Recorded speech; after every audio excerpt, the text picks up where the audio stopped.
Takes the mound here tonight as the Tigers host the Orioles. Game 1 of this 3-game weekend series on a gorgeous night for baseball here. And we remind you, if the Tigers combine for 3 or more home runs in this game, bring a copy of the box score to a participating Arby's location tomorrow and get a free small order of curly fries. Nick Markakis, the leadoff man these days for the Orioles. Here's the rest of the Baltimore starting lineup tonight that is presented by your Metro Detroit Chevy dealers. Markakis, Hardy, and McLeod are your top 3. Adam Jones in center field. Matt Weiters will catch, both All-Stars. Chris Davis, the DH. Reynolds, Machado, and Quintanilla rounding out the lineup for Buck Showalter. Justin Verlander tonight is presented by Soaring Eagle Casino. Tough duty tonight for the Baltimore Orioles. Justin Verlander has won his last 4 starts here at Comerica Park, and the Baltimore Orioles have never beat him. You know, JV has the mid-90s fastball, curve, change, and a slider to go with that, and his numbers awfully impressive every year. Let's take a look at the defensive alignment tonight behind Justin Verlander. It is presented by Beaumont Health System. Bosch back in the outfield and right. Jackson in center. Andy Dirks, and he is in left. Cabrera, Peralta, Infante, and the Prince in the infield. And Alex Avila is back behind the plate. There's Mr. Avila getting set to go to work here tonight on a gorgeous, gorgeous evening here at the ballpark. The Tigers and Orioles just starting this 3-game series here, and as you can see, clear skies. And the temperature very pleasant tonight. Good way to start the homestand. You've got Verlander on the mound. You've got the Orioles in town. And here's Nick Markakis to lead things off. Markakis this year batting .282. He's hit 13 home runs. And the Orioles in a pennant race of their own in the American League East. Tigers 2.5 out in the Central Division. First pitch of tonight's ball game is fouled back out of play. 0-1 on Nick Markakis. It's what Justin Verlander did his first start after the All-Star game in Baltimore. 117 pitches, gave up only 3 hits. He walked a couple, but he punched out 8. Here's the 0-1 pitch. And Markakis loops one toward left field. That is going to land fair and go to the corner. Extra bases for Markakis. Dirk's having trouble digging it up, but he finally gets it back in, and it's a leadoff double. Opposing teams, they know by now that Justin Verlander, for the better part of a year now, he will come out throwing about 89 to 91 miles an hour with his fastball. That fastball was at 89, and Markakis able to slice it right down the left field line for a leadoff double. So the Orioles very quickly with a scoring opportunity. Markakis his 21st double of the year. And that'll bring up J.J. Hardy, the number 2 hitter for Baltimore. Hardy batting .227. And only 1 for 14 this year against Tigers pitching. He shows bunt and pushes one down the first base line. Verlander will fire it on to first, and that'll move the runner to third. It's a nice job there by J.J. Hardy with a runner on second base and nobody out. He knows that he has a difficult time of hitting the ball the other way. Only 17 base hits the opposite direction for Hardy. So what does he do? He goes up there and sacrifices. That's a very smart play there. So right away the Tigers pull the infield in. Nate McLeod will stand in. And Verlander has the kind of stuff, as you all know, to get himself a strikeout right here and get right back in business. You would expect the velocity to go up a tick or 2 here in the first pitch. 1 ball to no strikes on McLeod. Infield in, and the Tigers not going to concede the run here in the first inning to Baltimore. Here's the 1-0. 2-0 on the former Pittsburgh Pirate Nate McLeod. Finished up their series with the Boston Red Sox 2 for 12. McLeod earlier this year was released by the Pirates, signed to a minor league deal by the Orioles, and here he is. The 2-0 pitch. Bouncing ball right side. Fielder on the charge. They're going to try and score the run. The tag. He's out at home plate. Nice play by the Prince. Buck Showalter out early today. And Showalter arguing the call by Tim Timmons. Timmons trying to dust off the plate. It's a nice job by Prince in not waiting for the fair or foul call, simply grabbing the ball on the run and shuffling it to Avila off the right foot accurately.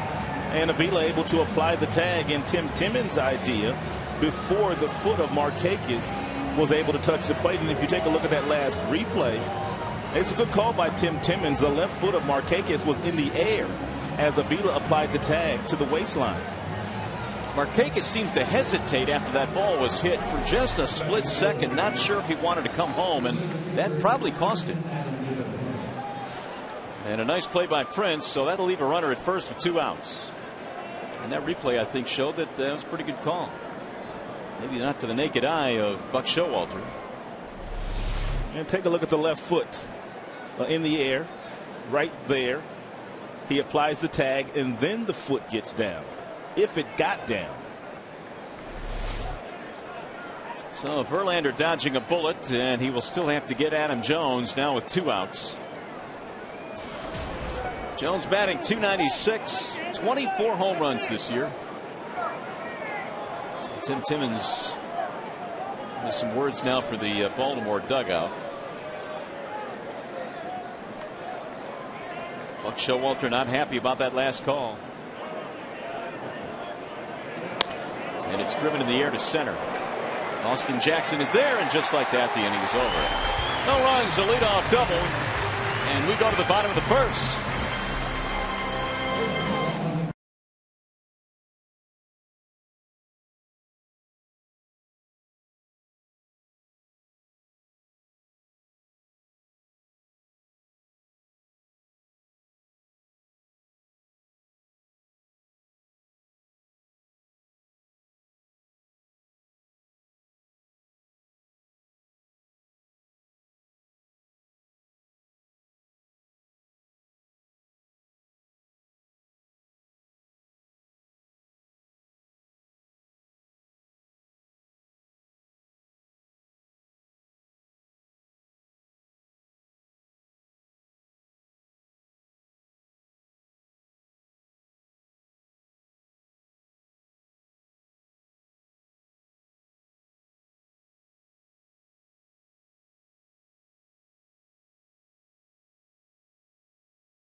Remain scoreless as we go to the bottom of the first inning. Tigers starting lineup tonight presented by Big Boy.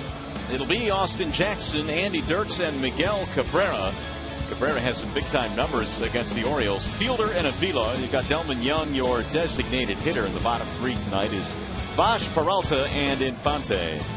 Tommy Hunter, the starting pitcher tonight for the O's, presented by Bill Fox Chevrolet of Rochester. And Tommy Hunter checks in with 4 wins and 7 losses and an ERA over 5.5. But one of the things that the Orioles have not done for him while he has been on the mound, he has not gotten a whole lot of run support, and it might be another one of those days for Hunter with Verlander on the mound for Detroit. Here is Austin Jackson to start things off. AJ, then Dirks, then Cabrera. Tigers return home tonight where they've played better baseball. There's a strike called. Up with the right hand is Tim Timmons. Tigers 10 games over 500 at home this year. Here is Hunter's 1-1. Swing and a miss, 1-2. Tommy Hunter is 26 years old, born in Indianapolis, Indiana. Naptown. Former member of the Texas Rangers and was acquired last year at the trading deadline. Ball up high, 2-2. Naptown's a good city. Very much so. When I was playing some AAA baseball, enjoyed going to Indianapolis. It was always a good atmosphere. Here's the 2-2. Swing and a miss, and Jackson is out of there. Let's set the defensive alignment for the Baltimore Orioles this evening. It is presented by Tim Hortons. You have McLeod and Jones and Markakis in the outfield. Reynolds, Quintanilla, Hardy, Machado in the infield. And Matt Weiters, the all-star catcher, is behind the plate. Weiters has turned into a fine big league player, as most expected he would be. Andy Dirk stands in. And he takes a strike 0-1. Dirk's in that 2 slot again here tonight, batting .337 with 5 home runs this year. Hunter's 0-1. Bouncing ball to third, gloved there by Machado. And there are 2 gone. So the youngster Machado makes his first play of the night, and now here comes Miguel Cabrera. 30 home runs for Cabrera. And 2 of those this year have come against the Orioles. That series was a big one in Baltimore earlier this year for Miguel. 7 for 15 on the year against Baltimore Orioles pitching. And they are going to shift 3 to the left side of second base. First pitch in for a strike. Buck Showalter must be playing some mind games tonight with Miguel Cabrera. He would love for Miguel to simply try to hit a single right where the second baseman should be standing. Miggy will not fall into that trap. 1 ball, 1 strike. Sits safely in his last 4. There you have it. You've got Machado, Hardy, and Quintanilla all around toward the third base side of the bag. That's fouled back. 1-2. Hunter's had pretty good success against Miguel.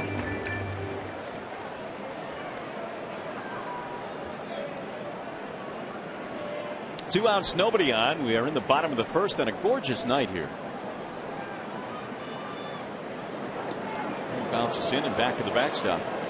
It is 76 degrees in game time. Another big crowd here at the ballpark as well. Should be a good home stand. Tigers home for a spell for a change.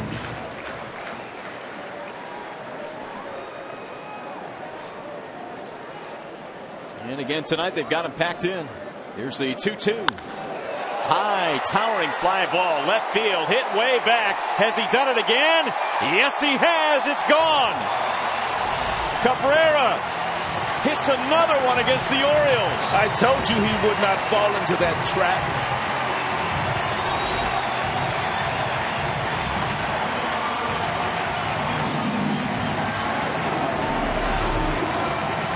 Two strikes, fastball that Hunter does not quite get in, and Miguel able to pull his hands in real close to his body, and everything that he barrels up these days has a legitimate shot of traveling out of the ballpark. Number 31 for Miguel. And that'll bring up Prince Fielder. You ever ask what they do after home runs with that little dances over there? I have not yet. I keep forgetting to ask. I'm trying to figure out this little thing Miguel does when he puts his hands in front of his face. I'm trying to figure that out now too. That's new. That's somewhat new. We saw that on the last road trip. They usually bear hug though. Whatever it is, they got it down. Here is Prince ahead in the count, 2-0. And he floats one a little high. 3 balls, no strikes. Fielder was just 4 for 20 on the road trip, so maybe coming back home will get him heated up again. Still batting .309. He had 3 hits in that last day, I believe. Yeah, got him back up to decent numbers, and there's ball 4. So after the first 2 are retired, a homer and now a walk. That's going to bring up Alex Avila. Well, they're going to chat about something on the mound. While they do, we'll remind you this game is available in high definition on Fox Sports Detroit HD. It's sponsored by Xfinity from Comcast.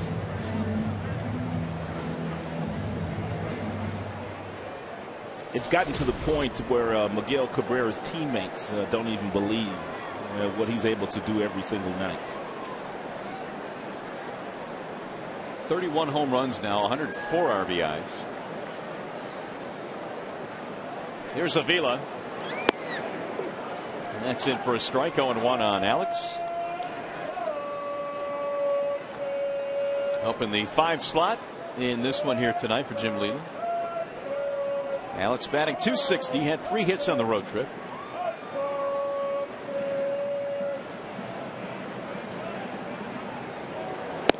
And that is in there as well, make it 0-2.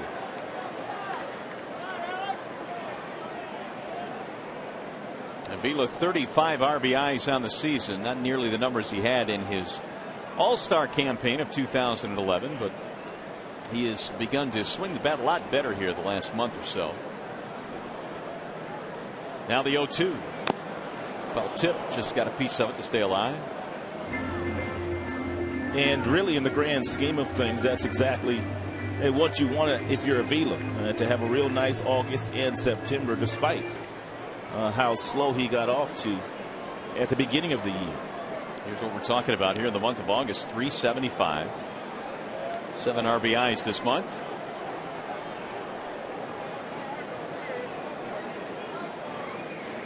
And a little chopper hit back to the mound. It's fielded by Hunter, and that is that for Detroit. However, the Tigers able to score first.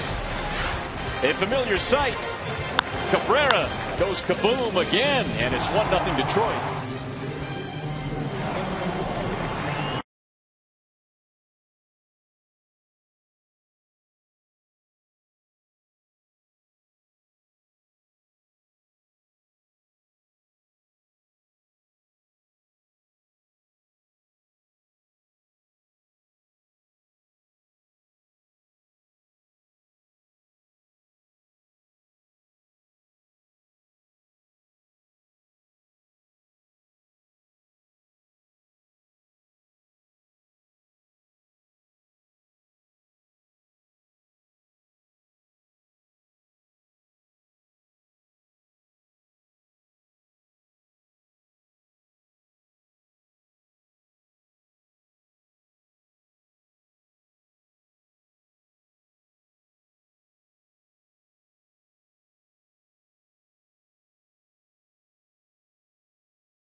Is brought to you by Comerica Bank. Strength and stability since 1849.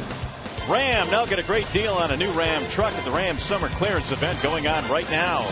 And by Cottonelle, nothing leaves you cleaner or fresher. Back here at the ballpark on a beautiful evening here in the Motor City. 76 degrees, clear skies, and Cabrera's already homered. 1-0 in favor of Detroit. And for the Orioles, it'll be Matt Weiters, Chris Davis, Mark Reynolds facing Justin Verlander. JV gave up a leadoff double to start the game, but Markakis was thrown out at home plate. Weiters batting .244. He is 4 for 8 this year against Detroit pitching.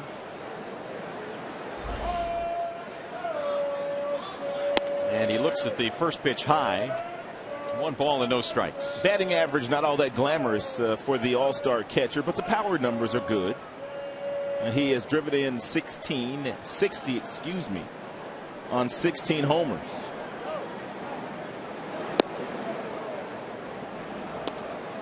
Two balls, no strikes. As a matter of fact, Baltimore has hit quite a few home runs as a club this year. 147 of those coming into play tonight. High fly ball left field. This thing is picking up some steam. Dirks goes back to the wall, waiting, leaping, and he makes the catch. There must be a little wind up there tonight. That ball did not appear that it was going to travel as far as it traveled.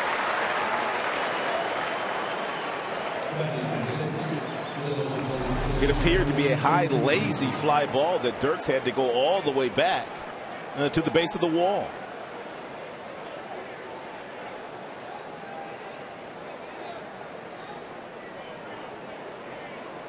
JV thought, oh, that thing almost went. How about that little smirk? Nice play by Dirks with the shades down tonight with that sun part of left field. There's a strike called on Chris Davis. 2 for his last 11, batting average at .250.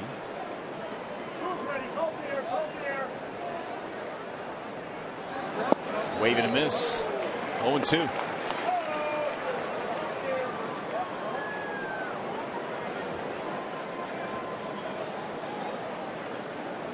Davis came over with tonight's starting pitcher Tommy Hunter from the Rangers in the deal last year. Ball outside, 1-2.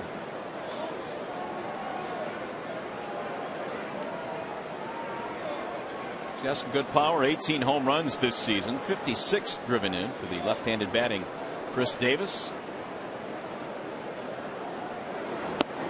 And that sails outside and high. 2 balls, 2 strikes. Davis and Hunter both played for Buck Showalter in Texas, so I'm sure they made a favorable impression on their current manager, and that's one of the reasons why they are wearing the Baltimore Orioles uniform as we speak. Here's the 2-2. Bounce again, 3 balls, 2 strikes.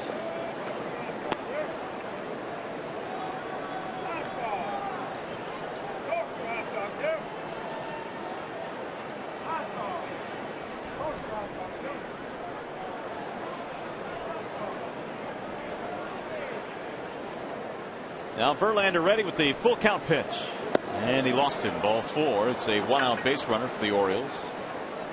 First walk of the game for Justin, and that'll send up Mark Reynolds.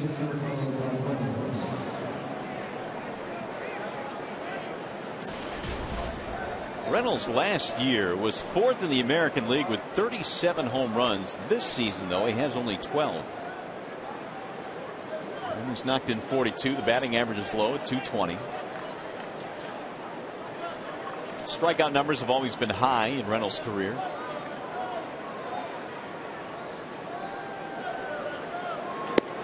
And he looks at ball 1. JV has absolutely dominated here at Comerica Park over his career.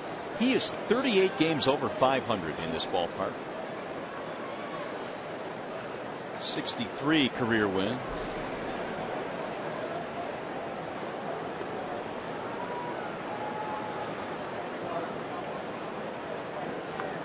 Davis down at first has not stolen a base this year. He's been caught 3 times. And Verlander missing again, 2-0. Over the years, the Orioles have been a great matchup for Verlander. 7-0 against him, an ERA sub 3 at 2.71.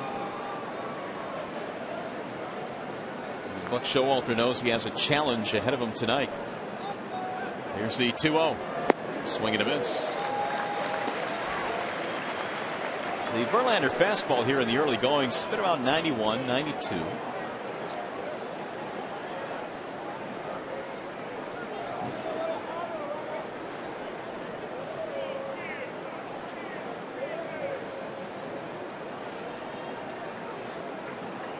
Runner goes, and here comes Avila's throw. The tag is not in time. Stolen base.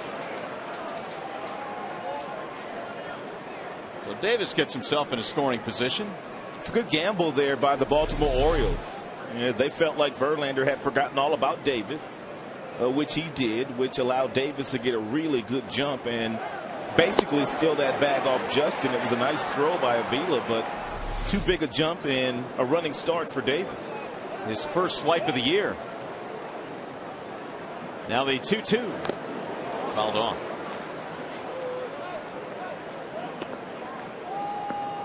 Tigers grab the lead on the Cabrera home run. Now the Orioles quickly get the tying run in scoring position.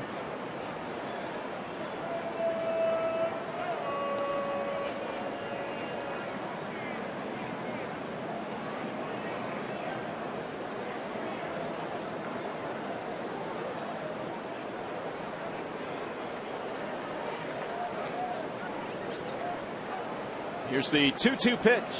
Swing and a miss. He struck him out. Reynolds strikes out for the second out of the inning. That'll be Justin's first strikeout of the night. A couple of breaking balls by Justin Verlander that Reynolds could not get to. And then Verlander simply goes to the top of the zone and able to get Reynolds to swing right through a fastball. So here is the rookie Manny Machado, who's batting .308. 3 home runs, called up from Double-A Bowie. And he looks at a ball inside. Not a bad start for Machado. His first week in the major leagues. And Coke Player of the Week in the American League. He is only 20 years old and smack dab in the middle of a pennant race now for the Orioles. Verlander missing outside. 2 balls, no strikes. A lot of people are comparing Machado to Alex Rodriguez, and rightfully so. Rodriguez and Machado went to the same high school down in Miami, Florida, both #1 picks.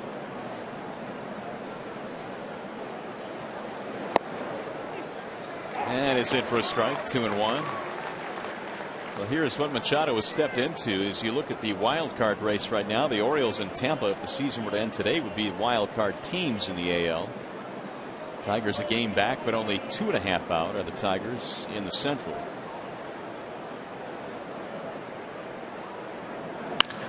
There's a high fly ball to left. Dirks is under it. And that is that for the Orioles. No runs, so walk, 1 man left. We go to the bottom of the second.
Saturday baseball, the playoff push gets into full swing as the Red Sox head to the Bronx to take on the AL East leading Yankees in a showdown between bitter division rivals, I should say. Fox Saturday baseball telecast begins 3:30 only on Fox. Well, the standings in the East show the Orioles trailing New York by 6. Tampa is 6 back as well, and the Red Sox now 12.5 out. Here's the 1-0 to Delman Young, and he looks at a strike. 1-1. Fox Saturday baseball had a couple of weeks off while the Olympics were going on, but they're back at it tomorrow. Here's the 1-1 pitch. In for strike 2 on Delman Young. Young, Bosch, and Peralta.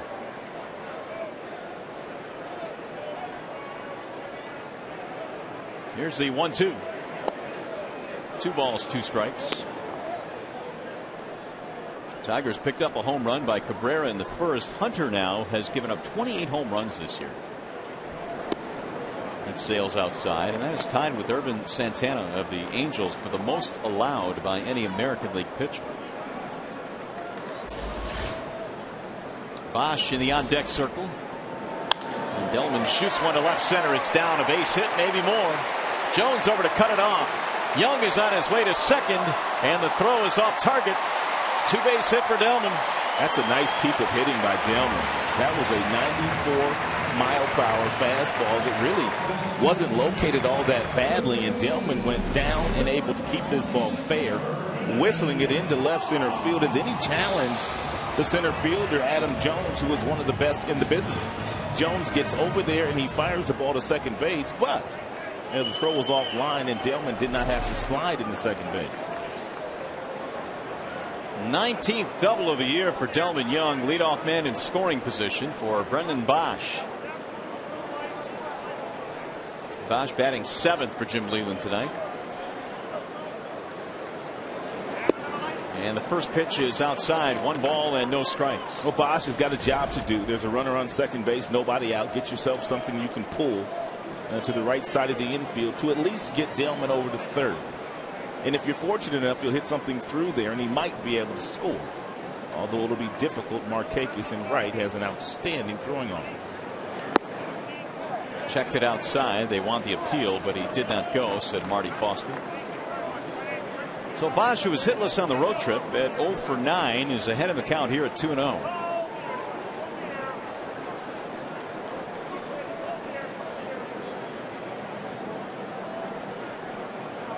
Hunter has already given up 2 extra base hits.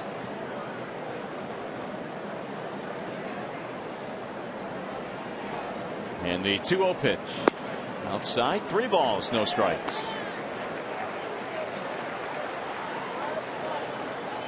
Hunter acquired from Texas last year along with Chris Davis. They gave up Koji Uehara, the reliever, who joined the Texas pen for the stretch run last year.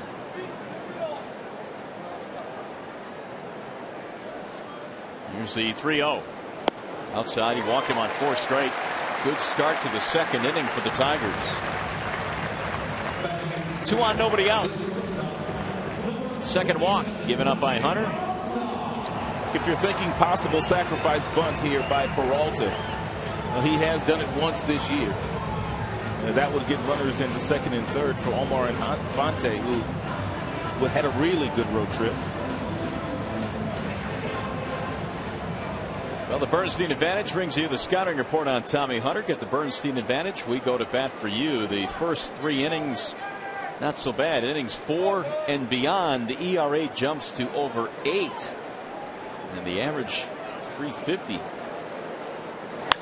There's a bouncing ball to third. Machado tags the bag 1, throws across the diamond for the double play. I like your idea of bunting better. I do too. 2 gone.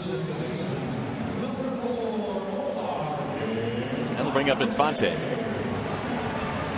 Last time we saw this Baltimore Orioles team, Quintanilla at second base was not playing. Machado was still in the minor leagues, and they did not have Nate McLouth playing defensively for them. They've made 90 errors this year, which leads the majors, but their defense has improved with the addition of the 3 guys I just mentioned. Infante looks at a strike 0-1. Omar had 7 hits on the last road trip. He sits safely in 5 in a row.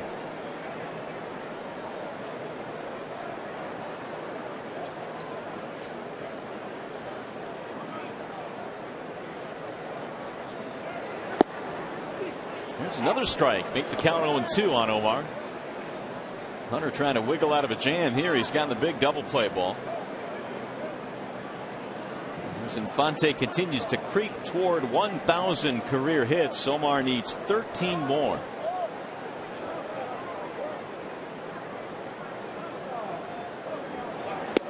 Missed it inside, 1-2.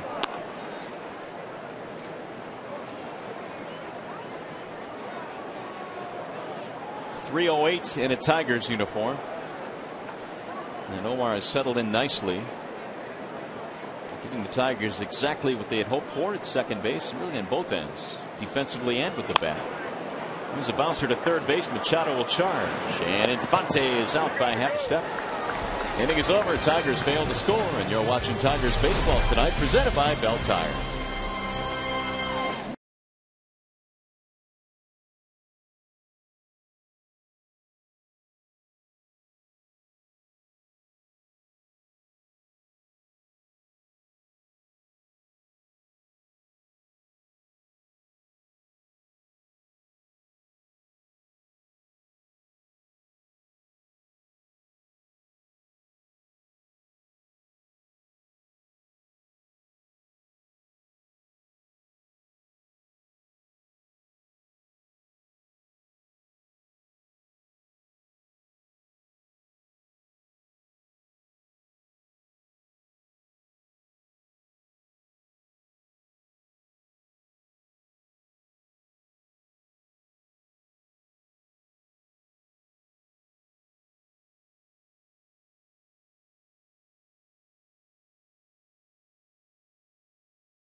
Tigers baseball on Fox Sports Detroit is brought to you by Arby's. Play Arby's new Snap and Rock promotion. Snap a picture of your cup, send and win. And by AT&T, the nation's largest 4G network. AT&T, rethink possible. Another big crowd of Tigers fans here at the ballpark tonight. And speaking around of Tigers fans, I want to wish a happy birthday to Evans Quigg, who is celebrating his 97th birthday today. Wow. Lifelong Tigers fan, so happy birthday, Evans. Evans, happy birthday. Pretty amazing. 97. Likes to watch Tigers games. We hear too. Here is Omar Quintanilla.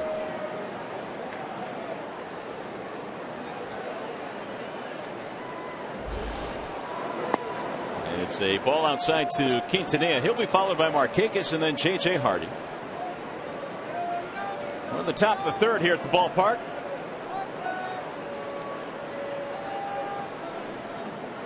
Verlander has given up a couple of base runners. No damage, though. And that is ripped foul. Ouch. 1-1. That guy in that white shirt down there tried to catch that ball. That's pretty courageous. You can break a hand doing that because that ball was scalded. That guy right there. No kidding, it hurts. He didn't even get the ball. It shows Vaughn takes it low.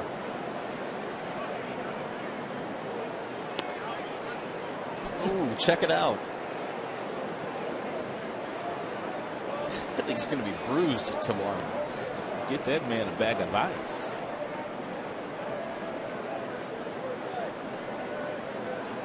Here's the 2-1 pitch. Back out of play. 2 balls, 2 strikes. Quintanilla, 5 years with Colorado at the beginning of his career. Played with Texas last year. And he was acquired by the Orioles from the Mets this July. Born in El Paso, Texas. 30 years old now. Here's the 2-2. Outside, 3 balls, 2 strikes.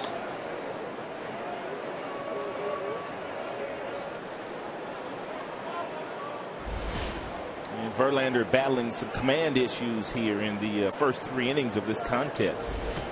And at 15, it was 31 pitches, have missed the strike zone. That one fouled away. Verlander threw 118 pitches in 7 innings of work in Texas his last outing. Struck out 8, didn't walk anybody. Scattered 7 hits. Yet the Tigers lost that game 2-1. Here's the 3-2. All the way again. Quintanilla making him work. Orioles at 10 over had just their second above 500 first half since 1998. So they played well in the first half, and they've continued to hang in there in the East. And there's a walk. So the leadoff man is on here for the Orioles. Right now back to the studio we go for a game break. Here's Ryan Field.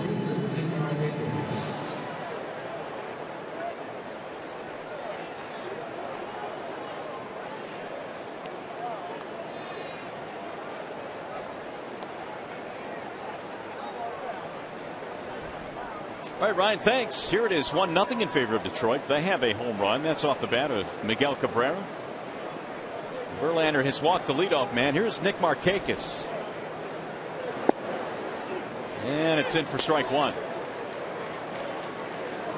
Markakis involved in that play back in the first inning in which Buck Showalter came out to argue.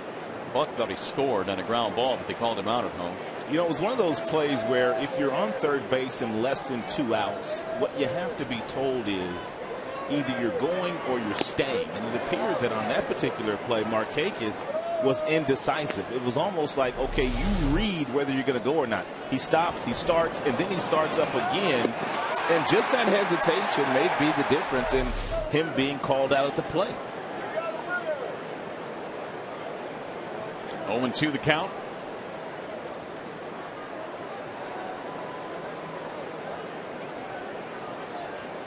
And the 0-2 pitch, driven in the air.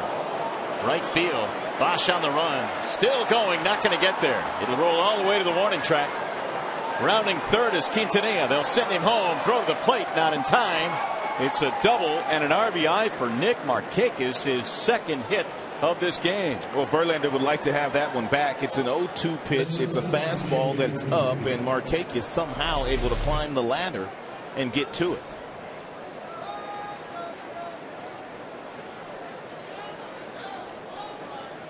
Looked like Quintanilla had to hold up momentarily, was not sure whether it was going to be caught or not, but once he saw the ball fall, he was able to get to third, and because he got there efficiently, DeMarlo Hale, their third base coach, able to send him home.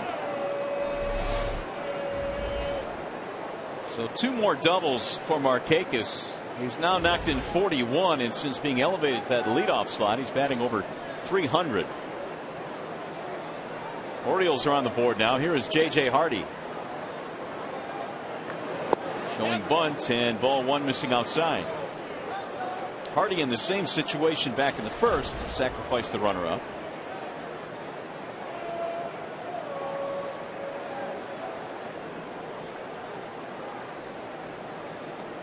Batting only .227 this year, Hardy.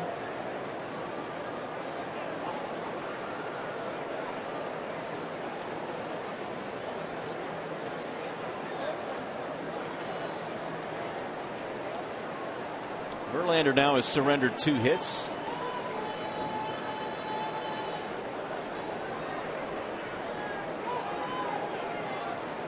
And the 1-0. Hardy lets that one break outside and low. 2 balls, no strikes.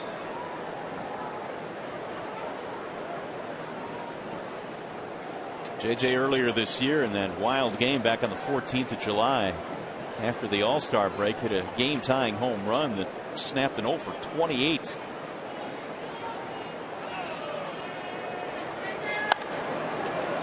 Sail foul down the right field line. It's one of 2 big home runs for the Orioles late in that game. But the Orioles eventually won over Detroit.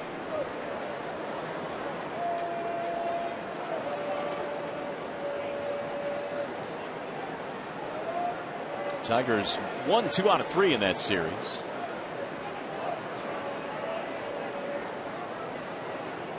Here's the 2-1.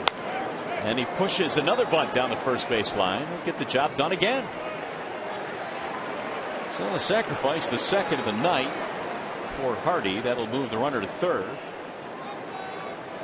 with one out.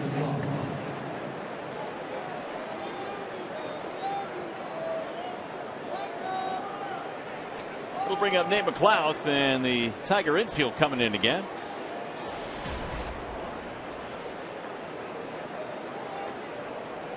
Turning into a carbon copy of that first inning double by Markakis. Sacrifice advanced into third, and now McLouth trying to score him with less than 2 outs. And it's in for a strike, 0-1.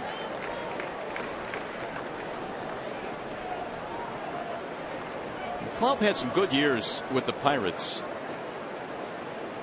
He was let go this May, and the Orioles signed him, sent him to the minor leagues, and then recently recalled him.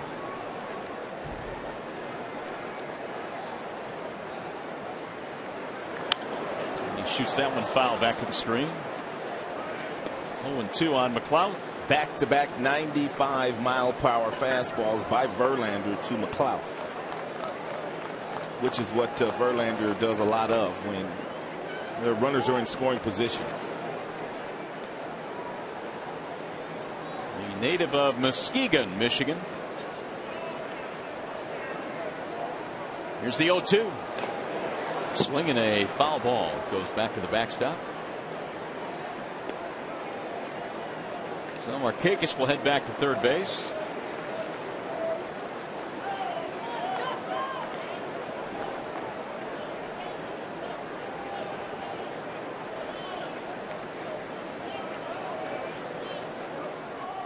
Tigers went ahead with a runner in the first. The Orioles have tied it up here in the third. The RBI double by Markakis. And again the 0-2. Blocked there by Avila, saving a run.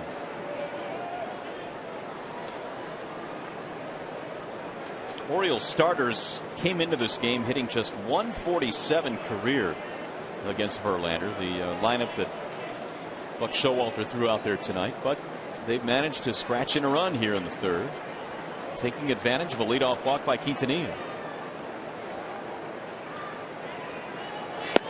Ball high, 2-2.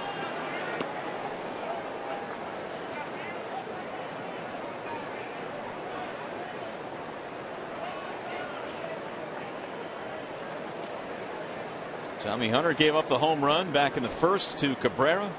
Got a big double play in the second. Tigers looked like they would get some more. And a ball low, 3-2. And Verlander, Rod, just seems to be, as Leland likes to say a lot, fighting himself.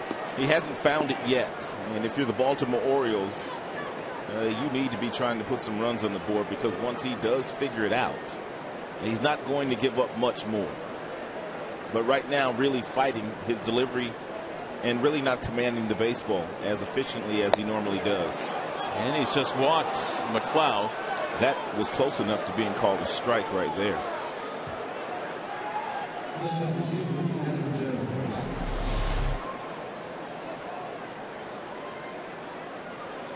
Just a touch, I mean a touch off the plate. That's the second walk in this inning. Third for the game now for Justin. So now you delve into the number 4 hitter. That would be Adam Jones, who fly to center field his first time up. And Verlander should be thinking about one pitch, and that would be the ground ball. To get a double play. Jones has grounded into quite a few this year. And if you locate a breaking ball down and away, there's a pretty good chance he's going to hit it right to Peralta on the ground. In for a strike. That was the 23rd pitch thrown in this inning by Verlander.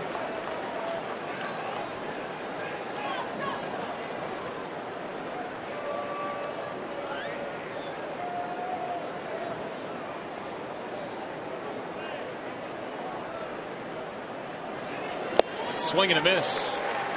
The Verlander velocity now getting up to the mid-90s, 95, 96. Yeah, every fastball that he has thrown to the last 2 hitters, McLouth and now Jones, have been 95 and above. 55% of his pitches so far today,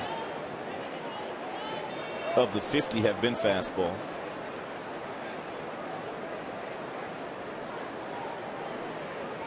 Now Jones waits on an 0-2. Swing and a miss. Down he goes. Verlander strikes him out.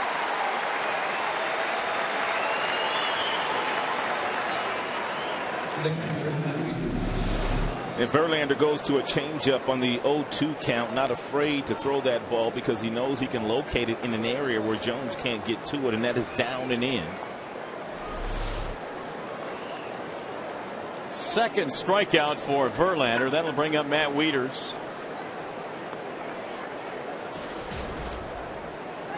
And Weiters looks at a ball outside, 1-0. Orioles have tied the game. They have runners at first and third with 2 outs. 60 driven in this year for Weiters.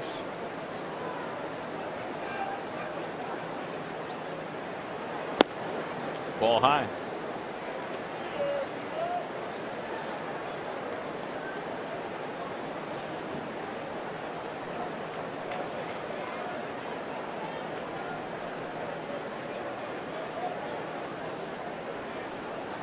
Markakis at third, McLeod at first. There goes the runner to second. Here comes a bluff by Avila. And Markakis gets back to third base. So a swipe for McLeod. He'll be his third. Now the Orioles can get a couple here with a base hit.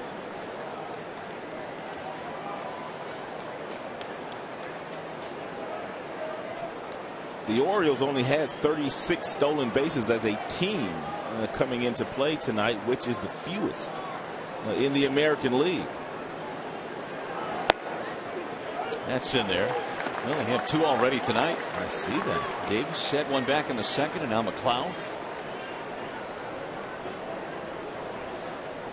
3-1 on Matt Weiters.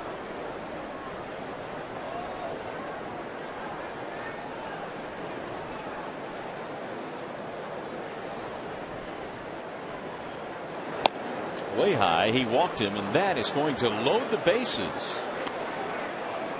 It's going to be 4 walks now for JV here in the first 3 innings, which ought to give you an indication of how much he is battling himself and his control. And Jeff Jones coming out now in his last 2 starts. Just 1 walk total. 3 in this inning alone.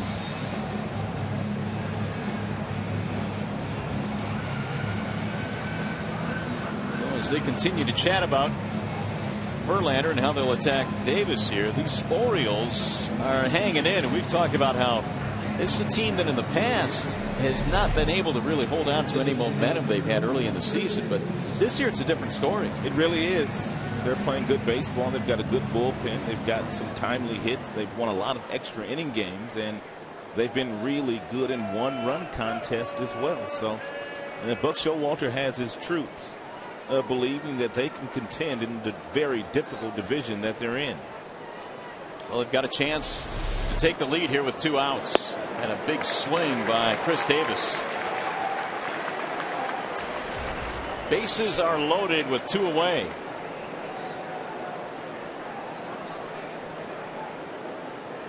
"31 pitches now for Justin Verlander in this inning.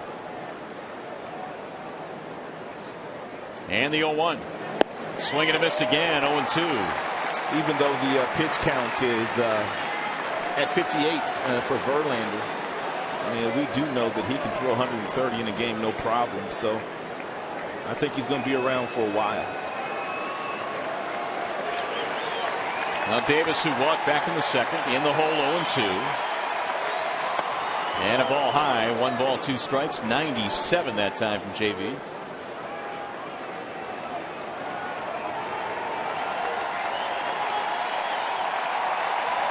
Markakis, McLeod, Weiters. Here's the 1-2. Swing and a miss. Down he goes. Verlander gives up just the 1 run. He strikes out his 3rd of the game. The Orioles a golden opportunity. Leave him loaded.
Well, the scoring has gone so far in this game. First inning, 2 out, nobody on. Miguel Cabrera hits his 31st off Tommy Hunter. 1-0 Detroit. It did not take the Baltimore Orioles long to come back and score a run. It was just last half inning, an 0-2 pitch at the top of the zone that Markakis was able to get on top of and double in the right center field to play Quintanilla, who had walked to lead off the inning. So there are your RBI guys for the ball game tonight. Markakis and Cabrera. It's 1-1 as we go to the bottom of inning number 3.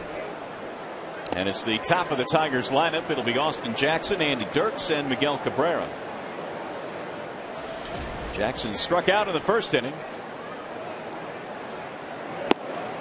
And a breaking ball drops in for a strike. 1-1. Hunter gave up a double and a walk in a second, but got a double play ball to get himself out of any further trouble. Won't get back out of play. 1-2 on Jackson. Austin was telling me today he has bought himself a new toy. He bought a '73 Camaro, he told me. Really? Yeah, it's a stick shift. And he's learning how to drive it. So he doesn't know how to drive it? He's learning. He's learning. He's learning. There's a little number off the end of the bat. And Hunter throws him out one away. While we have a chance, let's check in now with Shannon Hogan. Hey, you guys, Tommy Hunter and Alex Avila, actually college roommates at Alabama, which you can imagine they know each other fairly well. Paws is very excited about this story. But I had a chance to chat with Alex about that. I said, do you feel like you have an advantage at all when you go up against Tommy? You know him as a pitcher, you know him as a guy, you know his tendencies. He said so much has changed since college, working your way up through the minors. He said he doesn't feel like he has any advantage, although he is looking for that hit tonight. My question for you, Rod Allen, I know we don't have the college roommate, but ever a roommate going through the minors or whatnot that then you faced later on in your career? Not in a live game, but Tim Leary was a real good friend of mine, and we played high school baseball together, and I met up with him in spring training, but he was mainly a National League guy, and I was always in the American League when we would hook up. So that would be one story, Tim Leary. I always wondered, like, you'd think you would have an advantage, but Alex said there's so much technology now that they pretty much know when they're facing a pitcher. They have all the sheets, all the stats and everything, that it doesn't matter if you've known them for your whole life, because you never know what happens when you step into the box there. No doubt about that. Thanks, Shannon. By the way, Paws is a camera hog, apparently. I didn't know that about Paws. I did not either. Still hamming it up. Gotta love Paws. 2 balls and 2 strikes. And Dirks lifts one in the air to shallow left, and it's going to be caught on the run by McLeod. Just to finish that thought on Jackson and his new '73 Camaro, he is ready for the Dream Cruise this weekend. Well, here's my question: if you're going to buy a stick shift, wouldn't you learn how to drive a stick before you actually buy the stick shift? Not necessarily. No. You'd be surprised the young kids these days do not know how to drive stick shifts. Oh, I believe that, yeah. But I hope he doesn't ruin it trying to learn how to drive it. No, he said Andy Dirks gave him some real nice lessons. Nice. Yesterday. What color is it, do you know? It's black. Wow. Here's Cabrera with 2 outs. He was beaming from ear to ear when he was talking about it, too. Good for him. Cabrera hit the homer back in the first, his 31st of the year. Here's the 1-0. What's fascinating to me is that every single team that we play against, we look at Cabrera's numbers, and his numbers against that particular team are the best numbers in all of baseball for any player, and Baltimore is the same. Ooh, big swing that time. A 2-0 breaking ball, 2-1.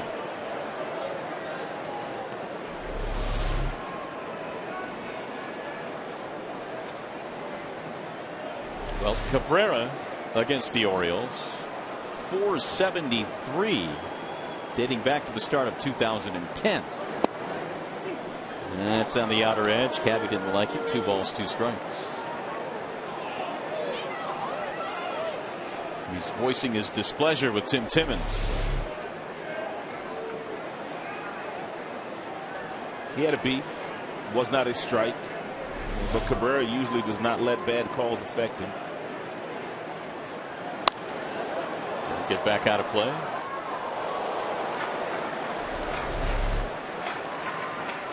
Well, look at what he's done the last 5 years as a Tiger. Off the chain.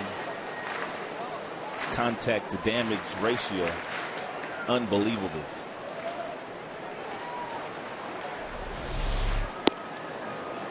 Missed it inside. 3-2.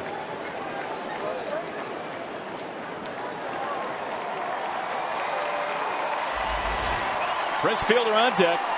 We're in the third here with 2 out, nobody on.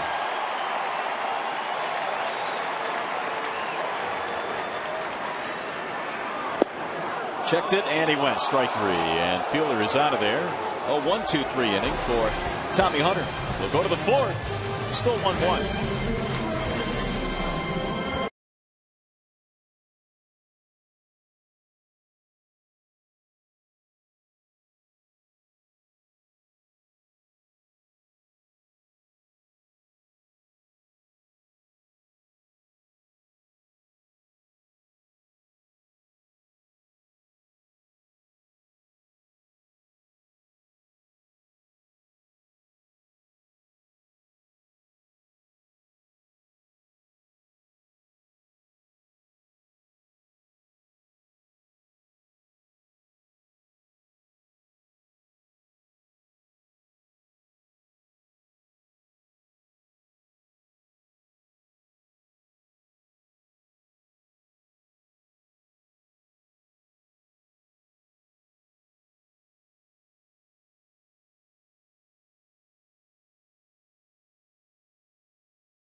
In tonight's game, and it's brought to you by Miller Lite.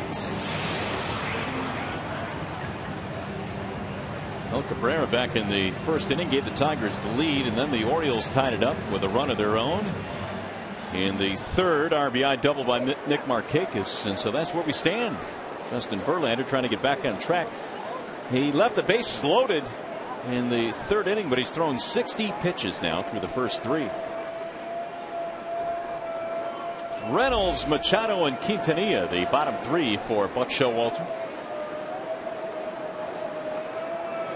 And then Reynolds looks at ball 1, and that one missed by a wide margin. I was talking to Jeff Baker a couple of days ago, and Jeff Baker was telling me that once his father settled, because he was in the military early, they moved a lot as a kid, but they finally settled in the Virginia area. And of course, we've well documented all the players from that Virginia area. Justin Verlander, Reynolds, who's in the batter's box, Zimmerman of the Washington Nationals, David Wright, and of course the Upton brothers as well. And all those guys were on one team with the exception of Baker. Baker had to play against that team, he told me. How did that go? It didn't go very well for Baker's team. They had an infield of Reynolds, Zimmerman, Upton, and David Wright, and they had the young Upton brother running around in the outfield, so they had a talented team. Oh my goodness. Kadire wasn't in that mix? Kadire was a little older than these guys. Oh, that's true. Here's the 2-1. In there, a strike. 2-2 on Mark Reynolds. That was a travel team. Yeah, now that's what you call a high octane travel team. There's one of the newest Tigers, Jeff Baker, coming over from the Chicago Cubs. Here's the 2-2. Swing and a miss. And Verlander now with another strikeout. That'll be his 4th.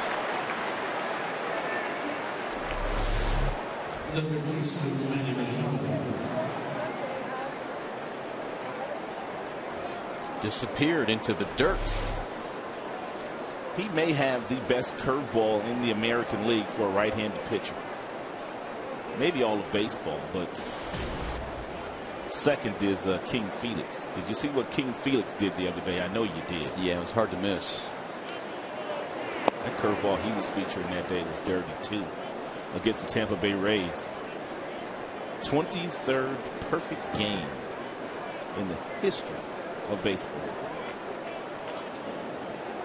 Here's the 1-0 to Machado, and he looks at a strike. Verlander, by the way, now has tied up Max Scherzer for the major league lead in strikeouts with 178. They continue to jockey back and forth with each start.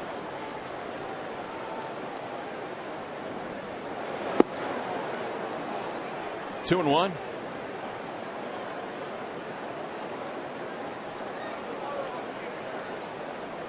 Manny Machado flied out his first time up.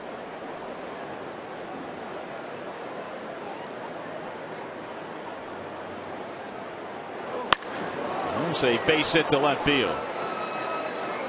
So Machado has a one-out single. Here were the final 3 outs for Felix just a couple of days ago against the Tampa Bay Rays. Strikeout, ground out, and then another strikeout for history. Look at that pitch for strike 3.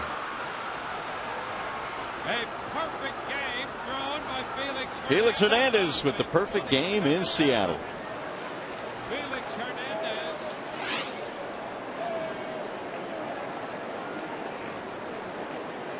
Swing and a miss. Omar Quintanilla, the batter. Jim Leland was asked before the game today in his press briefing, had he ever been at the ballpark for a perfect game? And Jim was thinking about it. He said, no, I actually have never been at the ballpark. And I was thinking to myself, actually you were. A couple of years ago, he just didn't get credit for it. Galarraga. Great point. But that's not how it went down in the history books. Well, chances are, if he stays around a few more years, and this guy on the mound right now continues to pitch the way that he has pitched in his big league career, Jim will be in the building for one. You got to believe if there's anybody in the game that can make that happen, it's going to be Verlander, and I'm convinced that there are still a few more no-hitters in his future. Of course, that was put to rest early tonight when he gave up a double to Markakis in the first inning, but just on a nightly basis, every time he goes out there, you have that feeling. Oh, that one's going to get away from fielder. Prince will play the bounce, but not going to get there in time, and Machado moves up. Already 2 stolen bases tonight by the Baltimore Orioles, so Verlander on high alert as far as trying to keep some of the base runners closer. And Prince Fielder could do nothing with that throw right there from Verlander. No chance at catching it. An error charge to Verlander, is 4th of this season. So the Orioles have yet another scoring opportunity. They've gotten at least one man to second base in every inning so far, but they are 0 for 5 with men in scoring position. Ball high, 1 ball, 1 strike on Omar Quintanilla.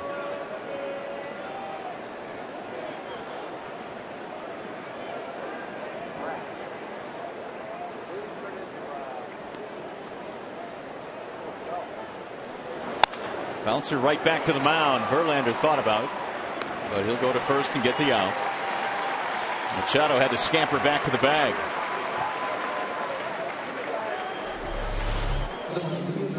Also good base running by Machado out of second base. A lot of times you see base runners get over aggressive in that situation. They come off the bag too far, and the next thing you know, the pitcher has thrown behind them, and they get picked off basically.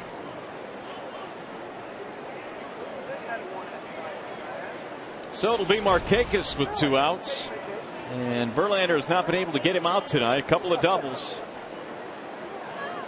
One of those drove in a run back in the 3rd. Markakis had 3 doubles in that game on that Saturday, right after the All-Star break, that 13-inning affair against Tigers pitching.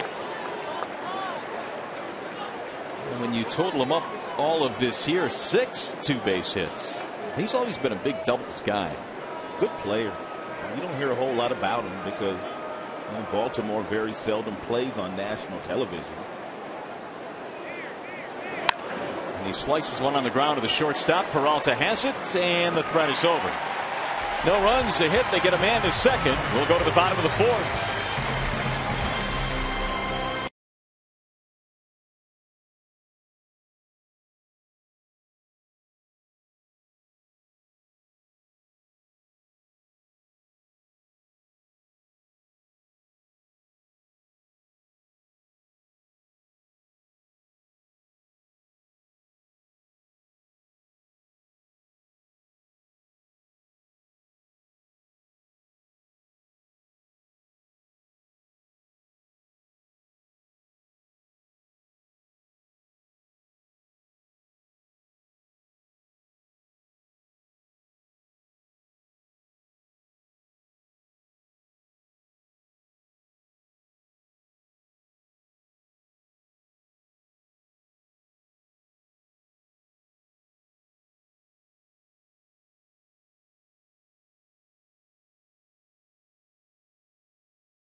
Against the Baltimore Orioles, and on Sunday, August 19th at 1:05, all kids 14 and under receive a Tigers player poster.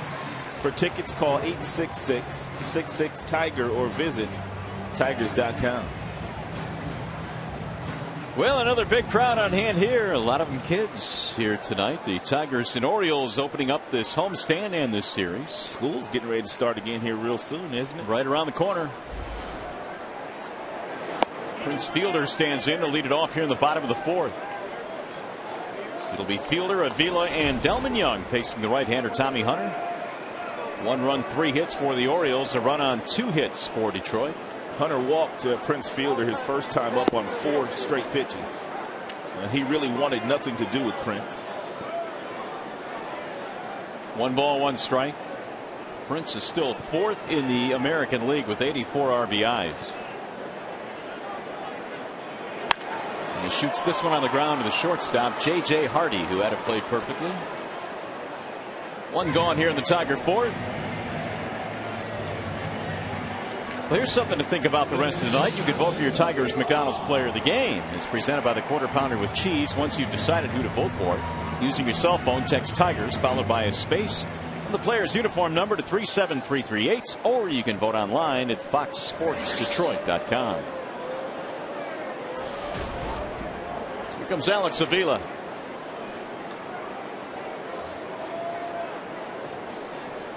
Avila bouncing out his first time up. Ball 1 inside.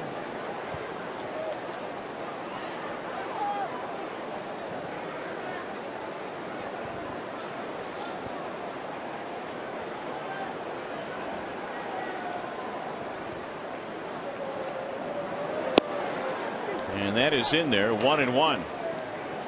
I mentioned that Hunter has allowed 28 home runs now, which ties him for the American League lead with Irvin Santana. Earlier this year, he gave up 4 home runs in a single game to the Blue Jays. Here's a drive into right center field. That ball is hit well. Jones on the run. Oh, he overran it. It'll go to the warning track. Avila hits the bag at second. Here he comes to third. Here's the throw, and he's safe.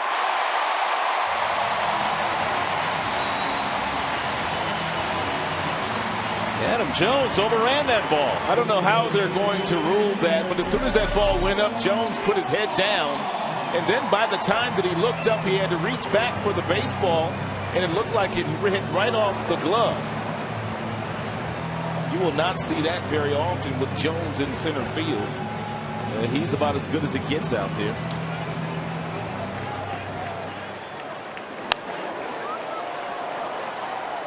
And Avila, once I'm sure he saw it hit the turf, he was thinking triple.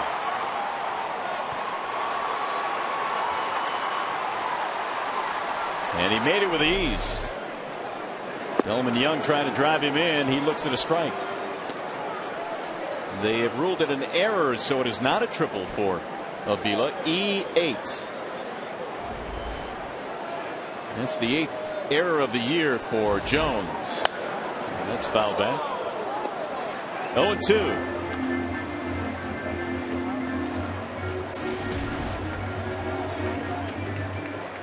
Delman 49 RBIs now, had a double to start things off in the second. Tigers though could not get him in. Infield in a step or two. And the 0-2 pitch way high. At the depth that Buck Showalter is playing his infielders at right now,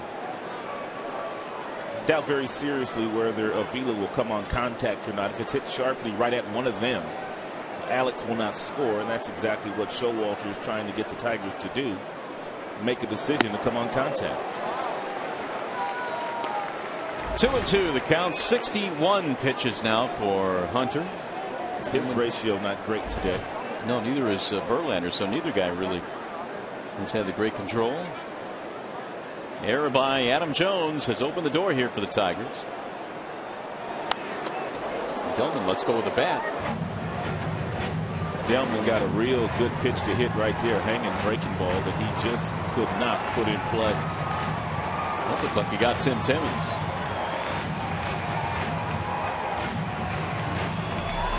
Breaking ball with 2 strikes hanging.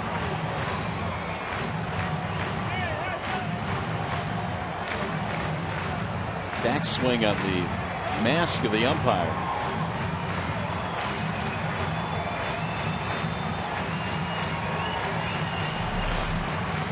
He doesn't have a helmet on either. Kevin Rand asked, "You okay?" And he said, "I'm fine."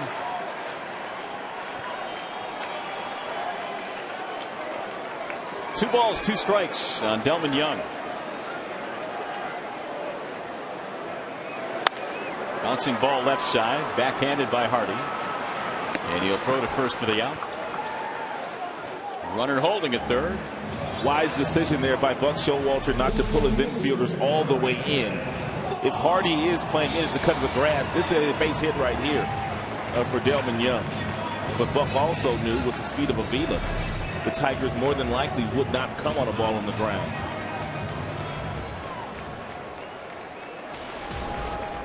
So we'll see what Bosch can do now with 2 outs. Base on balls back in the second.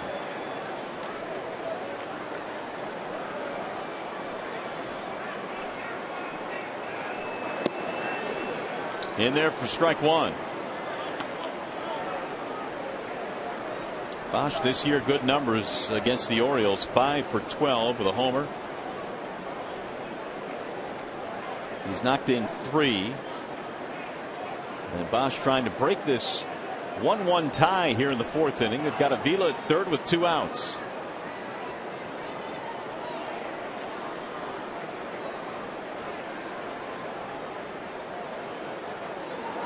Swing and a miss. 0-2.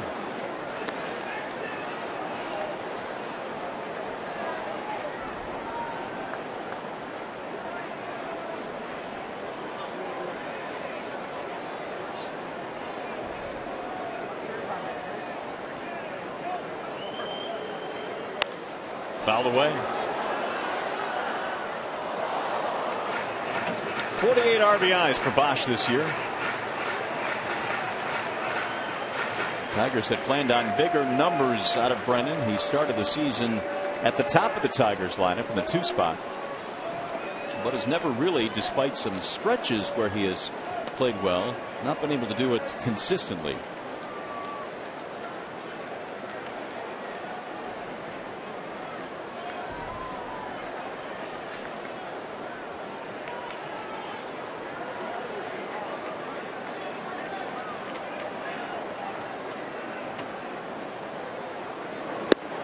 And he got him. Strike 3 on the outer edge. Bosch is caught looking, and that is it for Detroit. So nothing comes to the air by Jones.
By Bell Tire, get the lowest tire price, period. Bell Tire.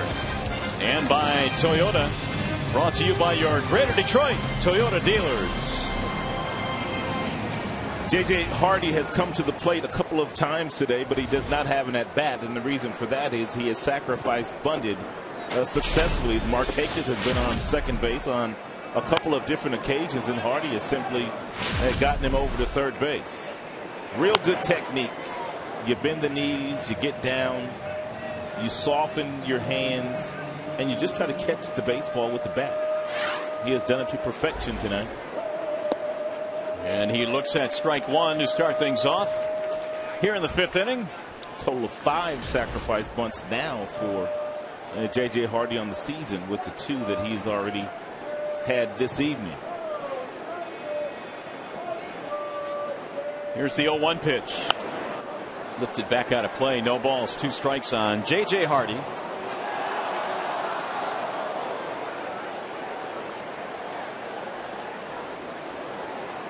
Hardy spent 5 years with the Milwaukee Brewers over in the National League. Spent 2010 with the Minnesota Twins. Here's the 0-2. Backed him out of there.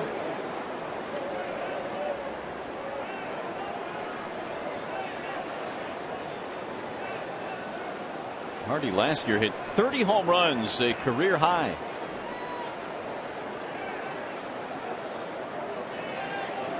Breaking ball, line to left, base hit.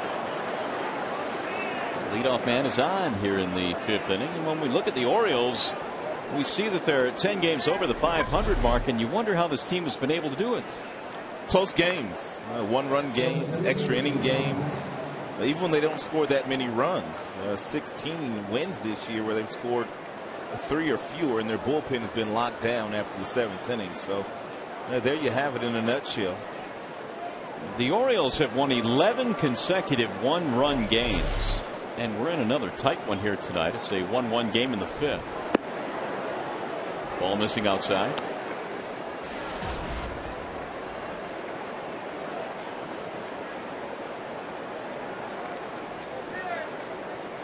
And of course, if you're going to miss, or if you're going to make those close games turn into victories, your bullpen's going to have to do the job, and their bullpen has been really good,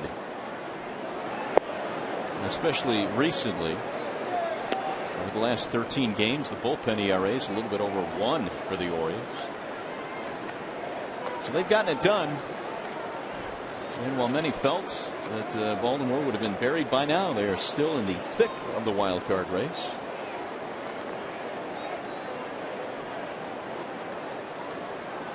Two 2-0 on Nate McLeod. 2 balls, 1 strike, left the strike zone there.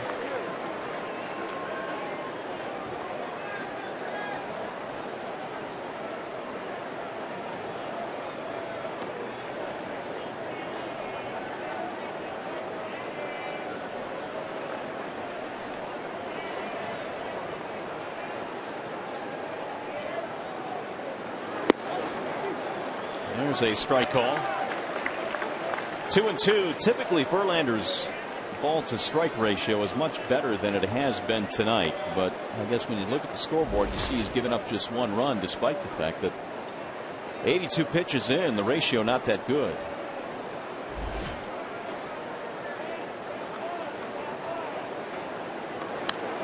Fouled straight back.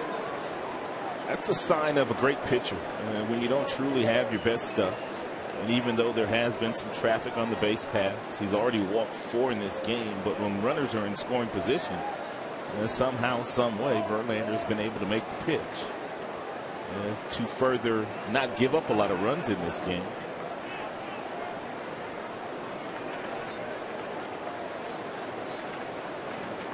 Hardy at first base. Nobody out here in the 5th. And a pop-up foul back out of play.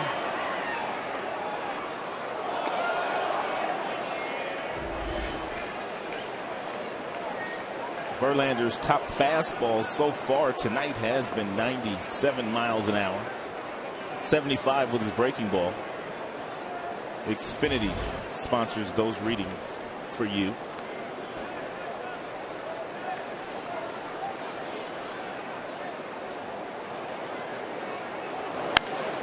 High fly ball, right field. Bosch racing back, going to the track in front of the wall to make the catch. And back to first base goes Hardy. McLeod hit it a ways, but not deep enough. 1 out. We'll bring up Adam Jones.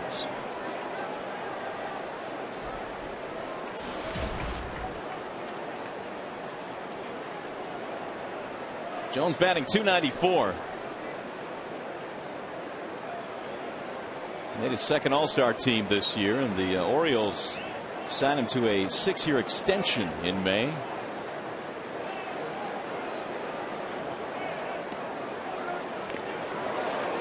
Runner just got back there. Hardy diving back in.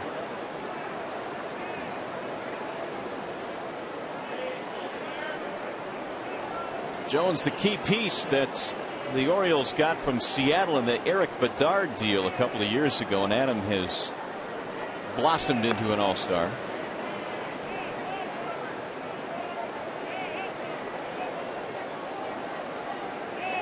I was reading a story on Adam Jones when he was a young kid. He never really liked baseball all that much. The one thing he did find about the game was that it was mentally challenging, and that's something that interested him. See if this one gets back in the seats or stays in play, and it does, and fielder hauls it in, and that's a big out. 2 gone. It's going to keep Hardy at first base.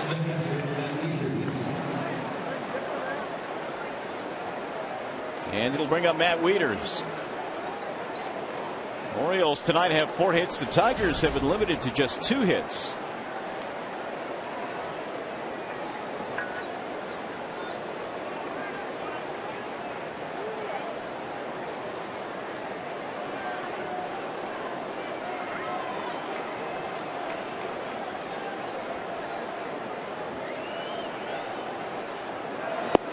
Weiters a big swing, 0-1.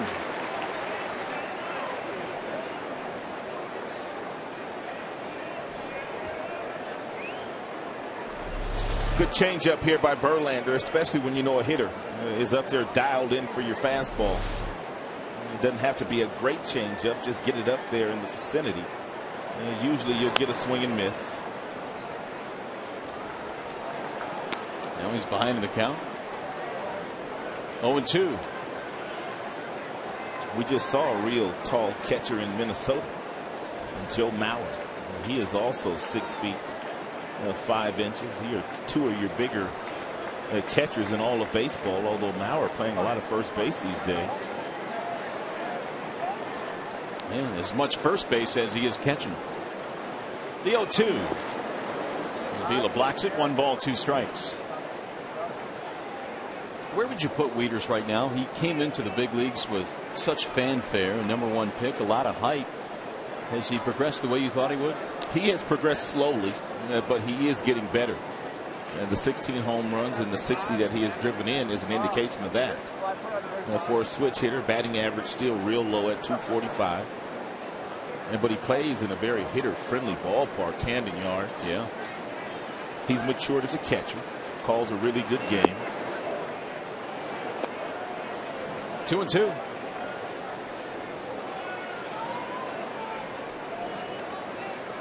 Weiters won a Gold Glove last year and has been an All-Star each of the last 2 seasons.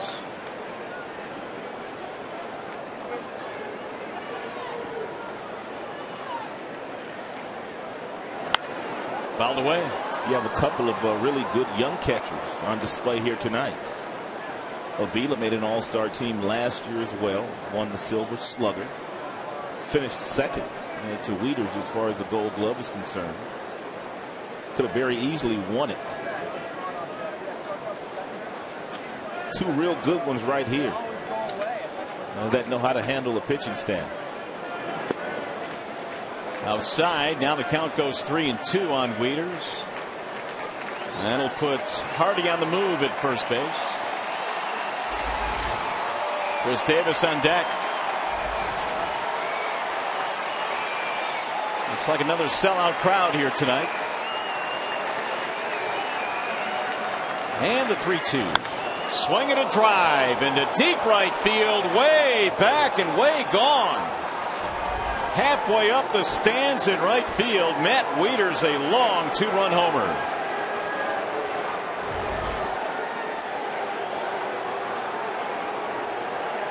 On a 3-2 pitch, Weiters breaks the tie.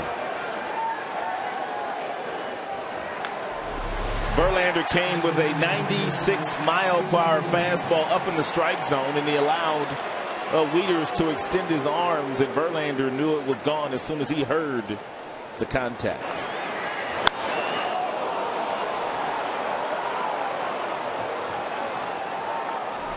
Three to 1 Orioles lead. Weiters hits his 17th of the year. We'll give him 62 RBIs now for the season. And the Orioles have their 5th hit of the game and a 3-1 lead. Verlander missing outside. Chris Davis in this ball game, a walk, a stolen base, and a strikeout.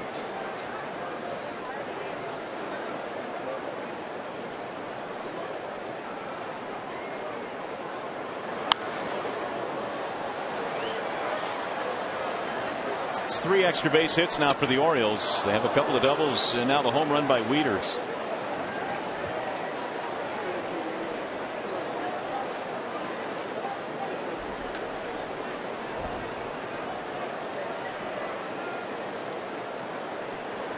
Here's the 1-2 pitch.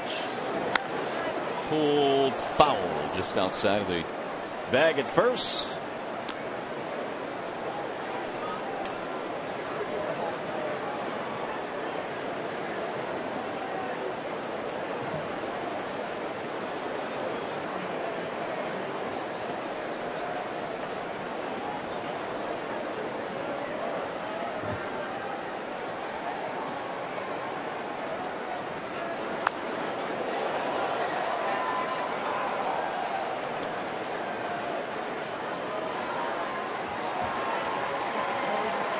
Verlander now approaching 100 pitches as we play here in the 5th inning. 98 for JV. And again the 1-2 offering. Bouncing ball, foul again. So the next one will be 100 to keep that string going for Verlander.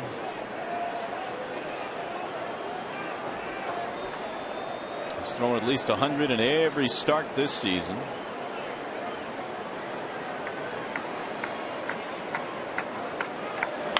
And another foul back out of play. Here's the Farmers Insurance report card. We're talking about 100 pitches, and these are Updated numbers now. Justin has gone 77 consecutive starts of at least 100 pitches. Look at Randy Johnson with just 37 there, second on that list since 1988. Here's the 1-2, and it's stroked back up the middle into center field. That's a base hit.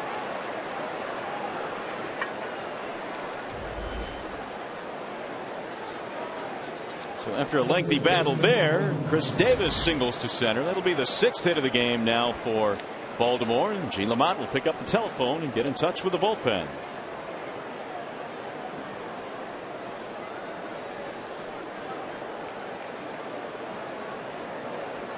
Going to bring up Mark Reynolds.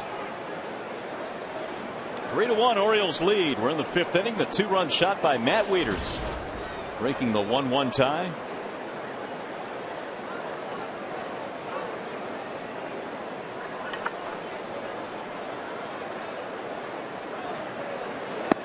Ball 1.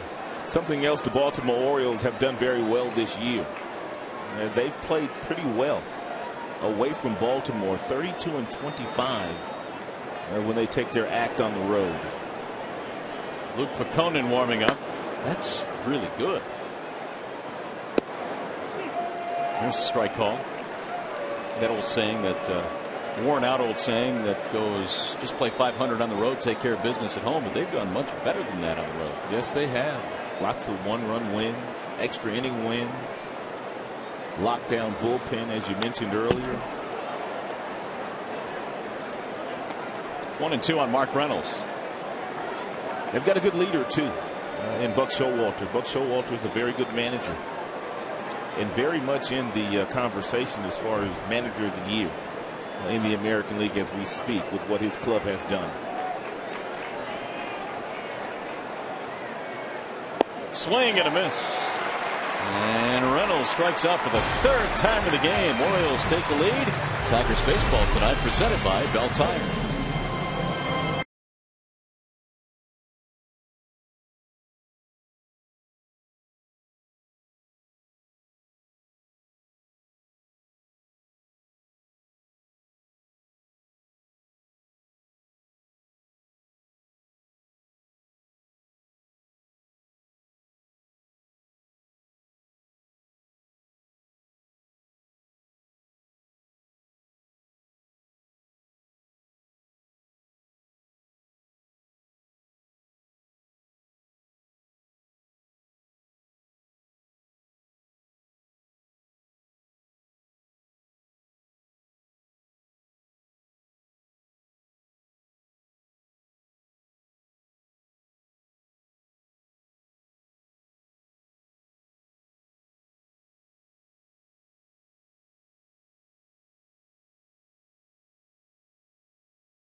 A question tonight. Since 2008, Cabrera has led the team in hits, home run, and RBIs in each season except one.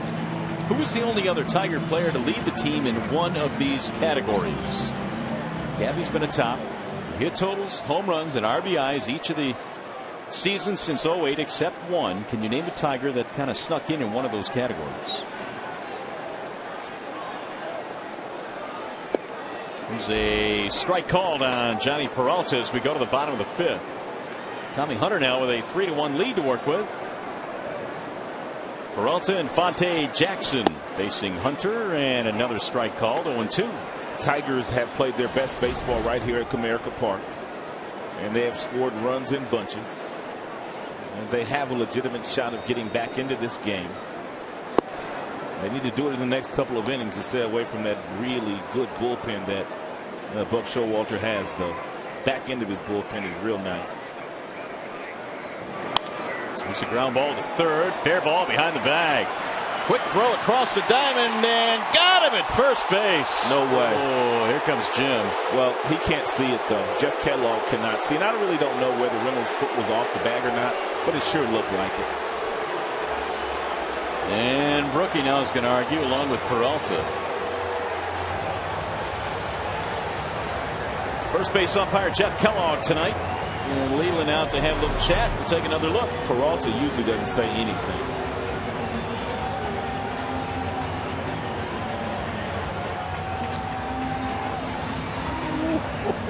Oh my goodness. It's hard to tell. It is hard to tell from that angle. It's a lot closer than I thought. Home plate umpire Tim Timmons coming out there to talk to the first base umpire. Maybe he had a better view. Looked like it's on the bag. Looked like it's on the bag. Yep. Well, Kellogg was right there. Oh really? Oh my goodness. Are they going to change that? They are. Have you ever seen that? No. Are you kidding me? Did you see what Mark Reynolds did? Are you kidding me? Oh, he took his glove and just fired it to the ground. And Hunter can't believe it. And he's been thrown out of the game, maybe? I've never seen it. Everybody's going to get kicked out of this game. Oh, my goodness. Showalter's out. He's just going to explode. Unbelievable. I've never seen an umpire overrule on that play. The home plate umpire came out to first base. That was Tim Timmons. He had a chat with Jeff Kellogg, and they overruled it. And on top of that, we looked at it in slow motion, and I really could not tell whether he was on the bag or not. Well, Showalter's going to have to be dragged off the field tonight.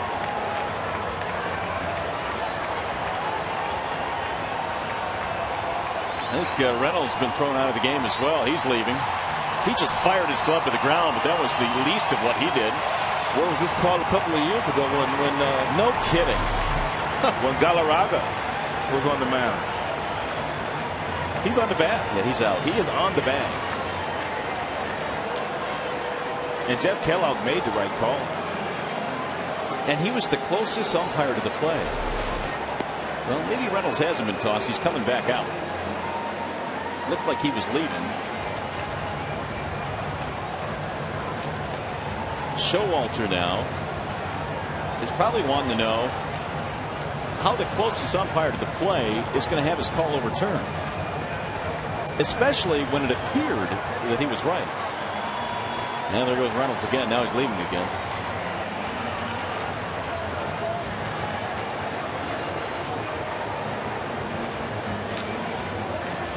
Well, we'll see if this sparks the Tigers.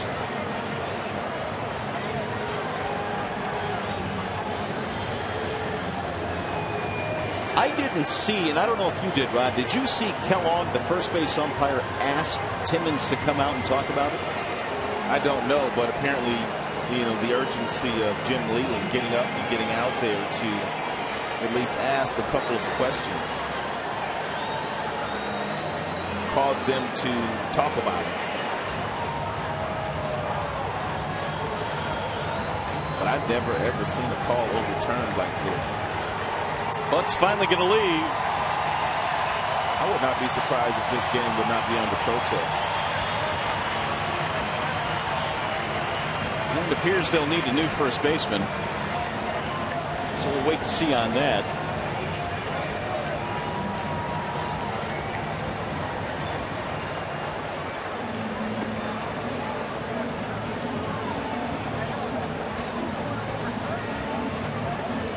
So Peralta is aboard.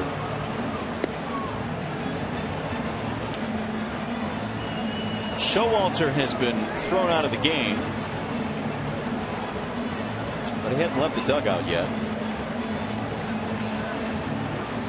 There's another angle.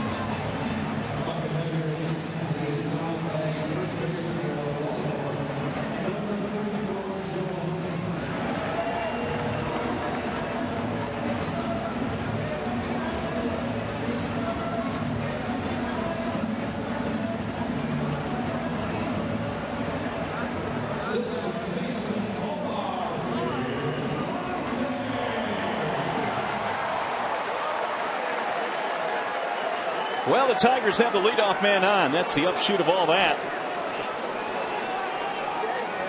And we have a new first baseman, so Reynolds apparently has been ejected from the game. Joe Mahoney will take over at first. Now we'll see if the Tigers can take advantage here as Infante steps in.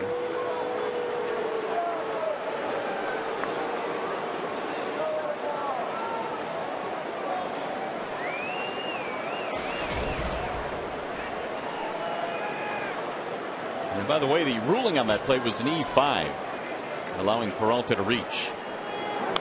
Here's a foul straight back. 0-1 on Infante. Omar bounced out his first time up.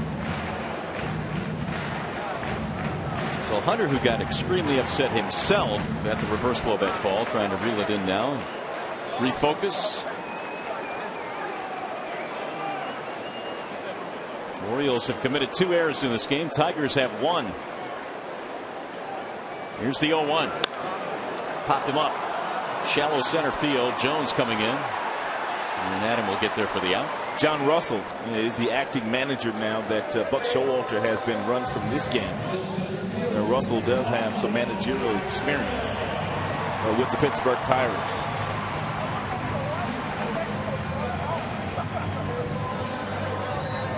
It'll bring up the top of the order now, Austin Jackson.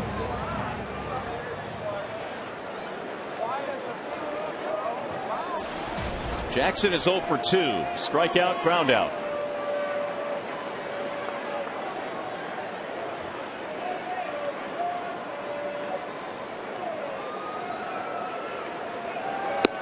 And he looks at strike 1.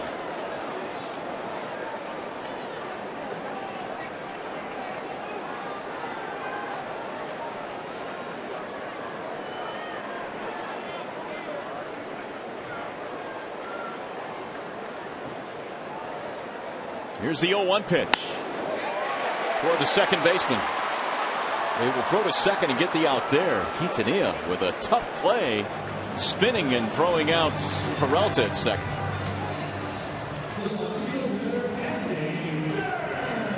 Quintanilla knew that Johnny Peralta couldn't really get a good jump off first base. He wasn't sure whether the ball was going to be caught or not. And Quintanilla could see that, and he knew he had time to get the force out at second. So there are 2 gone, and you've got Jackson at first base. Dirks stepping in. Andy is 0 for 2. He has a ground ball and he flied out back in the third.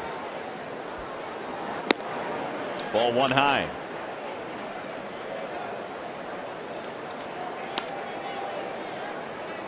Tigers tonight have managed only 2 hits. The home run by Cabrera got him on the board, and then a double by Delman Young in the second.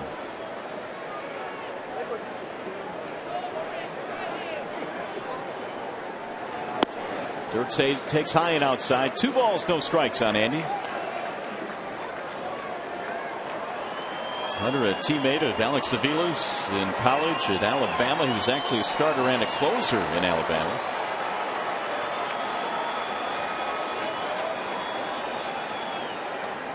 Trying to get through an emotional 5th inning. Justin Verlander's thrown a lot of pitches tonight. And the home run by Weiters giving Baltimore the lead 3-1.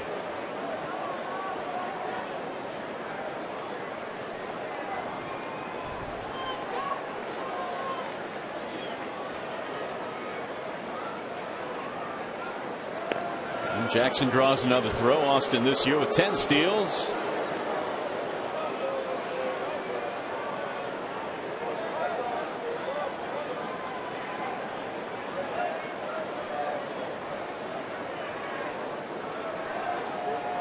Here's the 2-0. Strike called up with the right hand goes Tim Timmons. 2 balls, 1 strike.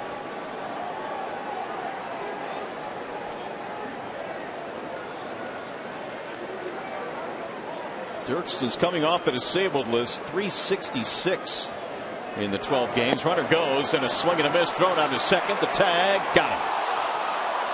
Jackson is out, caught stealing, and that is that for Detroit. 5 innings in the books here at the ballpark. 3-1 Baltimore.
this. Nothing has been written in, but Jeff Kellogg, the first base umpire, did not see it. So he said, obviously, he called the runner out initially.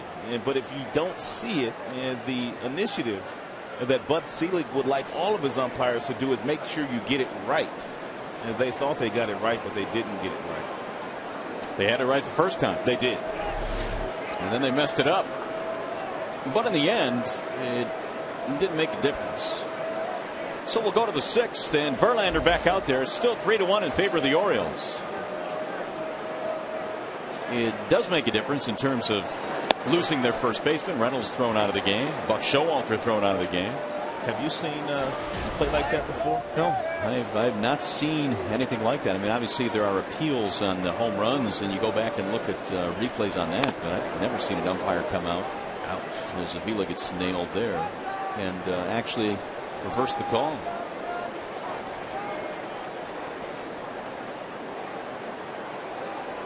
One ball, one strike. Machado, Quintanilla, and Markakis.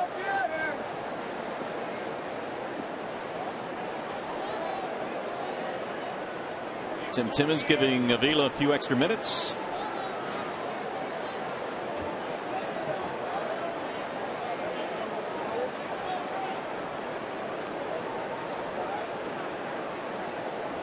Here's the 1-1.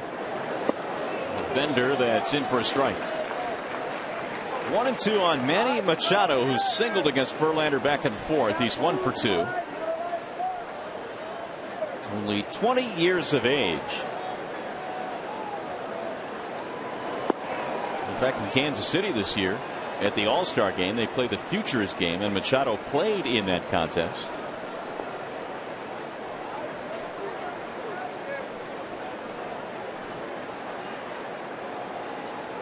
Here is Verlander's 2-2. Swing and a miss. And Avila on the backswing got drilled. And here comes Kevin Rand. 6th strikeout for Verlander. Check this out.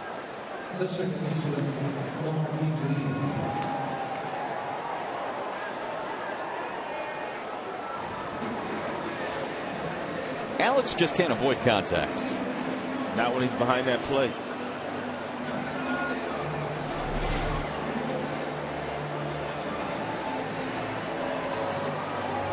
And so he has convinced Kevin Rand that he's okay. 1 out. That'll bring up Quintanilla.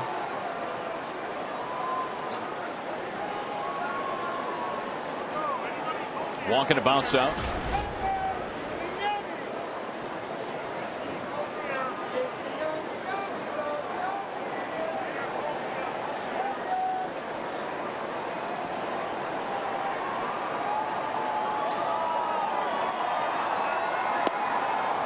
And ball 1 missing outside to Quintanilla, who scored the Orioles' first run.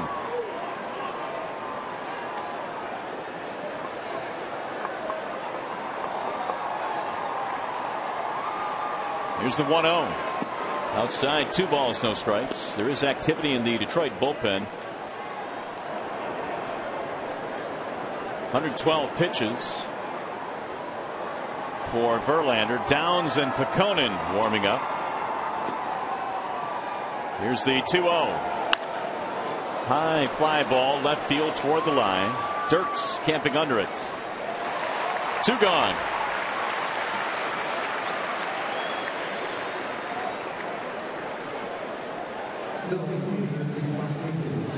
Don't forget, you can join us again tomorrow when the Tigers take on the Orioles. Coverage begins at 6:30 with Tigers Live on Fox Sports Detroit.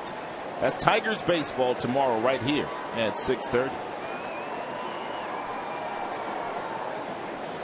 Here's Markakis. A couple of hits tonight, both doubles. In there, strike 1 in the outer edge. Markakis was only 1 for 10 in the recently completed series the Orioles had against the Red Sox, but he came out swinging the bat tonight. Double in the first, double in the third. And he pops this one up foul.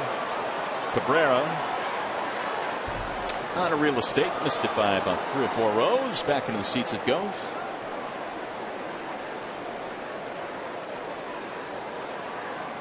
0-2.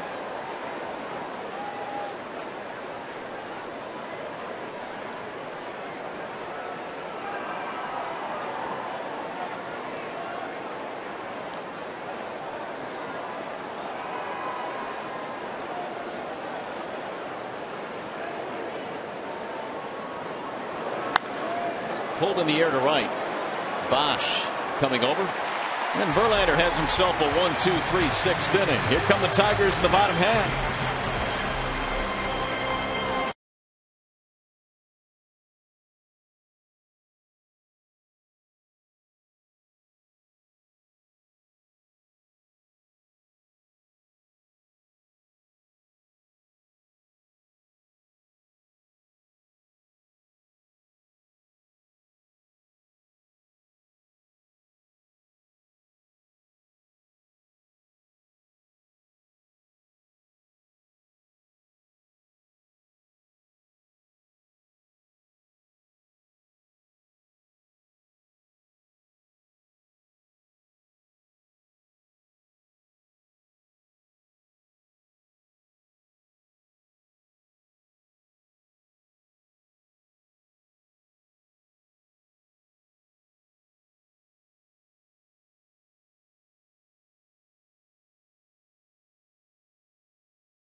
Question again tonight. Since 2008, Miguel Cabrera has led the team in hits, homers, and RBIs in each season except one.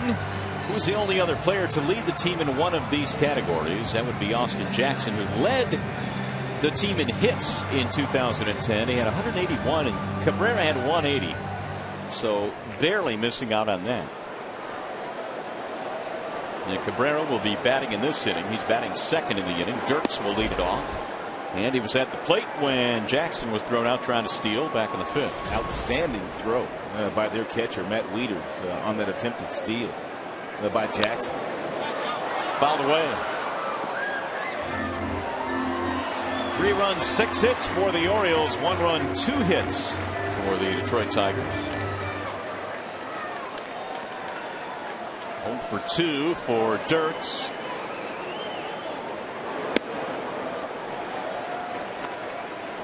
Two balls, 1 strike.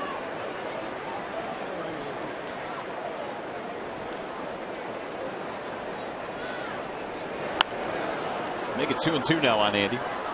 Tommy Hunter pitching a pretty good game. Cutting the fastball about 89 to 90 miles an hour. His 4-seam fastball's gotten up to 94 in this game. Nice breaking balls, just kind of keeping the ball out of the middle of the plate and keeping a lot of these Tigers hitters off balance. Bouncing ball deep in the hole. Hardy on the backhand. Quick flip to first is in time. He made a really nice throw here across the diamond, and he threw the ball flat-footed. Hardy is one of your more sure-handed defenders at this position in the American League, but he does not get nearly the accolades that he deserves because he doesn't do it real flashy. Just really consistent, catches everything that's hit to him, and a very accurate arm when throwing the ball across the diamond.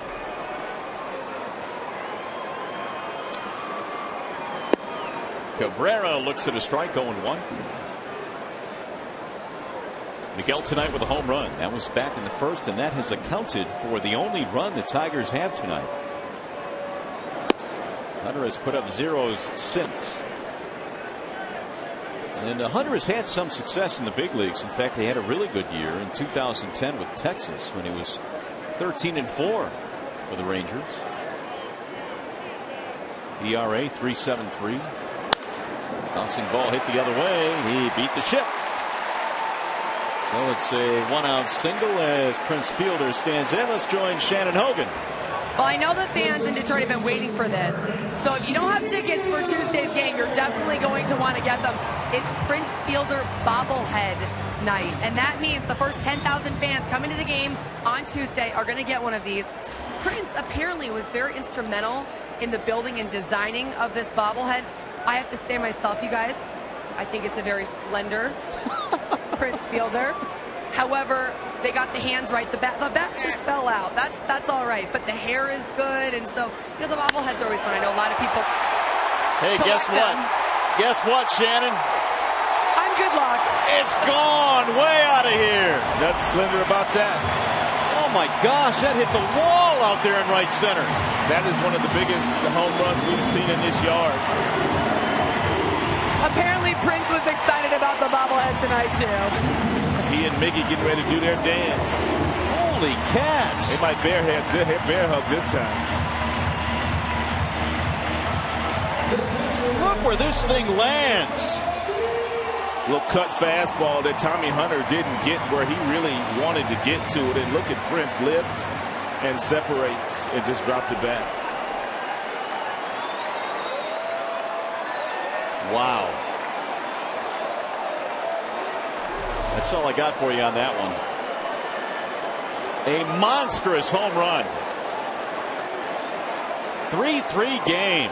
Miguel Cabrera took the lousy single through the overshift of the Baltimore Oriole infield, and then Prince. Oh my goodness. I can't wait to hear the distance on that one. It's a big one. The ball's still out there in the shrubbery. It's lopsided, I know that much.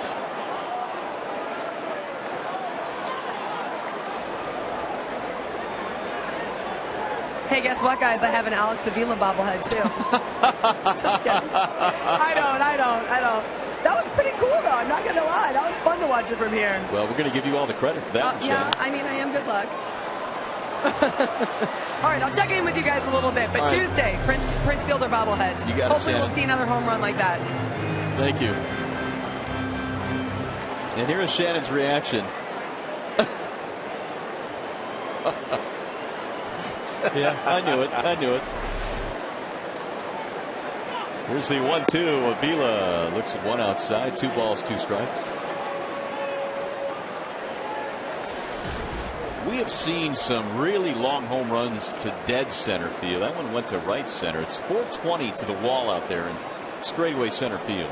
It's almost as far out there as where Carlos Pena hit one a few years ago. And Carlos Pena hit one out there in that same area that Fielder hit that last one. The power of the bobblehead. And there it is. It's not hard to find. Anyone wants to go out there and retrieve that one for Prince. The 3-2 is fouled back out of play. 3-3 game. And so the Tigers have their second home run. And Hunter now has allowed 29 homers this year, the most in the major leagues.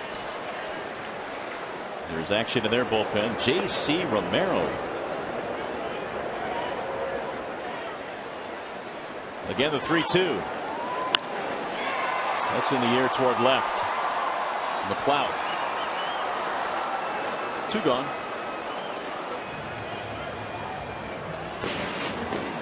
The Tigers welcome the Baltimore Orioles to Comerica Park tomorrow at 7:05. All fans will enjoy a post-game fireworks show courtesy of Verizon. Call 866-66-TIGER or visit tigers.com.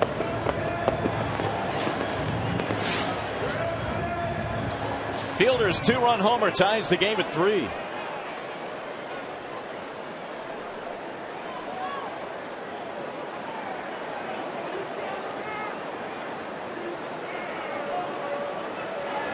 Delman fouls it back. 0-1. Double and a ground out tonight for Young.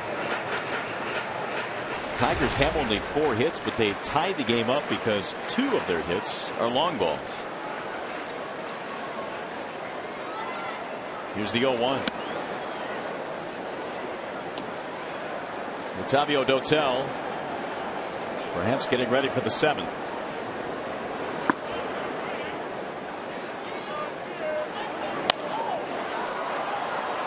Shallow center field, and Jones coming in to retire the side. However, we are all tied up. Brand new ball game now. Look at how far Prince hits this ball. A long way.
Has a couple of sacrifices and a base hit.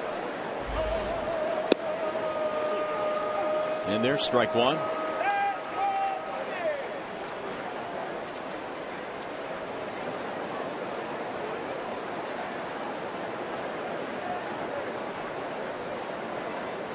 Here's Dotel's 0-1 pitch. Outside, 1 ball, 1 strike on Hardy.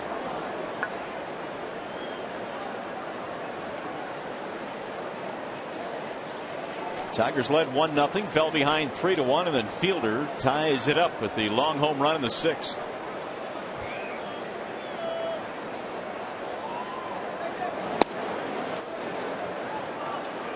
Two and one.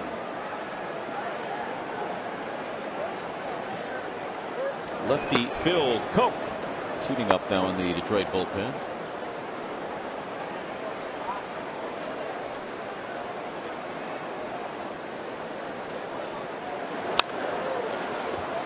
In the air toward right, Bosch on the move. And one gone. Game break time. To the studio we go with Ryan Field.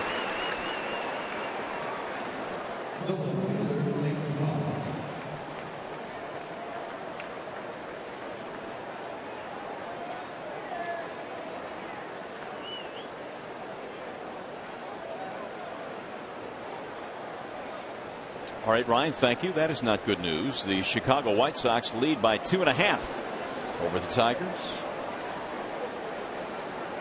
Here's Nate McLeod. Strike one on McLeod.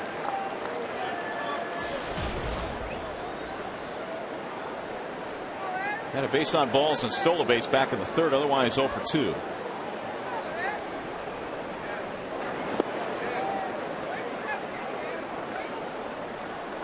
We're talking about McLeod's days, his better days in Pittsburgh. He was an all-star with the Pirates back in 2008. Won a Gold Glove, led the league in doubles that year.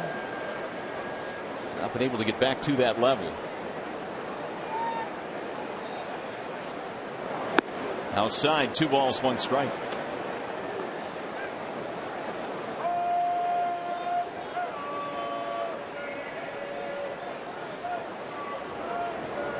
And there's activity. Darren O'Day in the Orioles pen. Hunter has thrown 98 pitches. There's a ground ball to second. Right at Infante. 2 gone.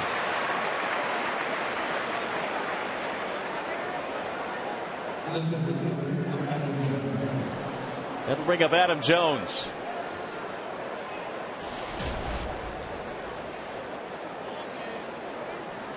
Hitless tonight, 0 for 3 for Jones.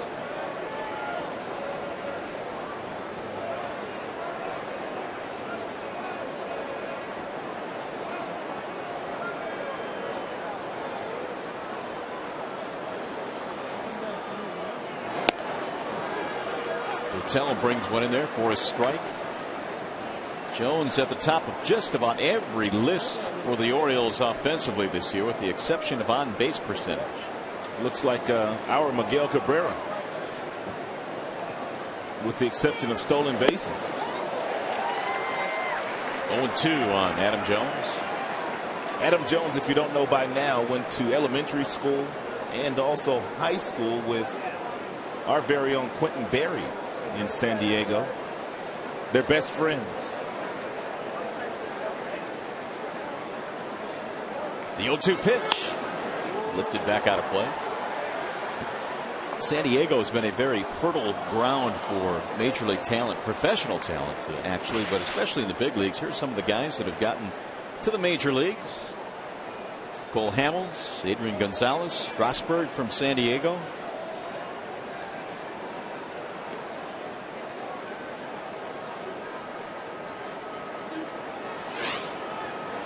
Here's the 0-2. That's in the air toward right. Bosch cruising back toward the corner, still going back right at the wall. Almost carried out. 1-2-3 inning for Dotel.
poll question of the game. Since the Tigers left the American League East following the 1997 season, which team do you wish they were able to face more often?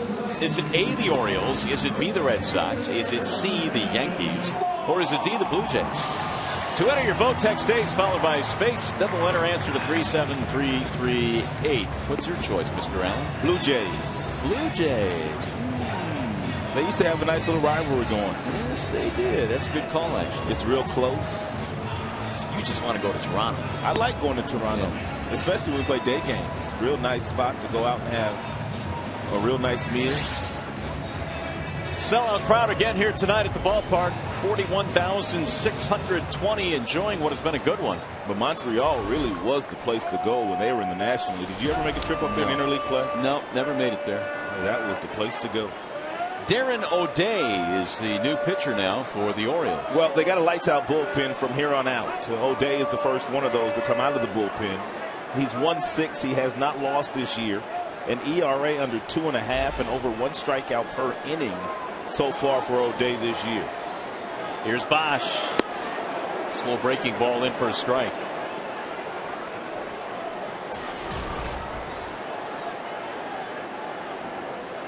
Oh for 1 tonight for Bosch. A walk and a strikeout.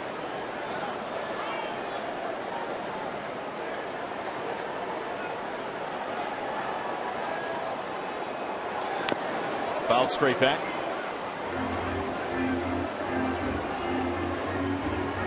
Darren O'Day, 29 years of age. Born in Florida, Jacksonville, Florida. Last couple of years with the Texas Rangers. A lot of guys on this current 25-man roster that have worn Texas Ranger uniform. Hunter, Davis, O'Day.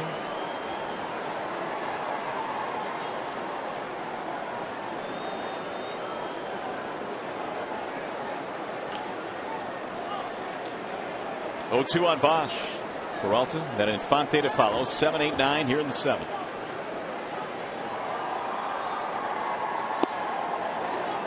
Off the outside part of the plate. 1-2 on Brennan.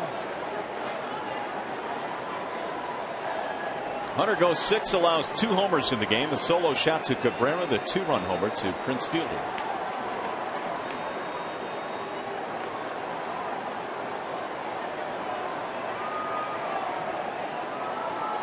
And the 1-2. Swing and a miss. Bosch out on strikes. 1 gone. But you were talking about the fact that you want to try and get some runs because once the bullpen comes in, they've been pretty good. They don't strike out a lot. And the opponent's batting average is 254s, but they have a great record. They have lots of saves, and they have a really good ERA. They throw lots of strikes. They are tied with Tampa in saves. Fernando Rodney getting most of those. It's amazing how Buck Showalter really has been able to keep that bullpen fresh and intact, especially with how spotty the starting rotation has been this year. Well, they've done a whale of a job. The bullpens will be deciding this one tonight. It's 3-3 here in the 7th. Johnny Peralta, double play ball and reaching on an error in his last at bat, which resulted in a couple of ejections. And in many ways, it will be the bullpens that will decide whether a lot of these teams get into the postseason at the end of the year. And you don't get there unless your bullpen is healthy at the end of the season and pitching its best baseball. Because there aren't many pitchers that go beyond 7 innings. Swing and a miss. We saw last year what the Texas bullpen was able to do for them. Well, they made a brilliant move by taking Alexio Gandil out of their starting rotation as a first-year starter and then moving him to the bullpen very late. They also made some shrewd moves, Mike Adams, and they also got Uihara from this Baltimore Orioles club. So John Daniels made some real nice moves down the stretch to get his bullpen strong. Peralta's bat is busted.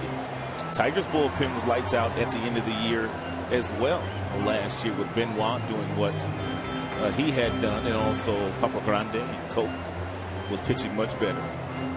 Albuquerque kind of slowed down the second half of the year, but what he did the first half of the year kept Detroit in a lot of games.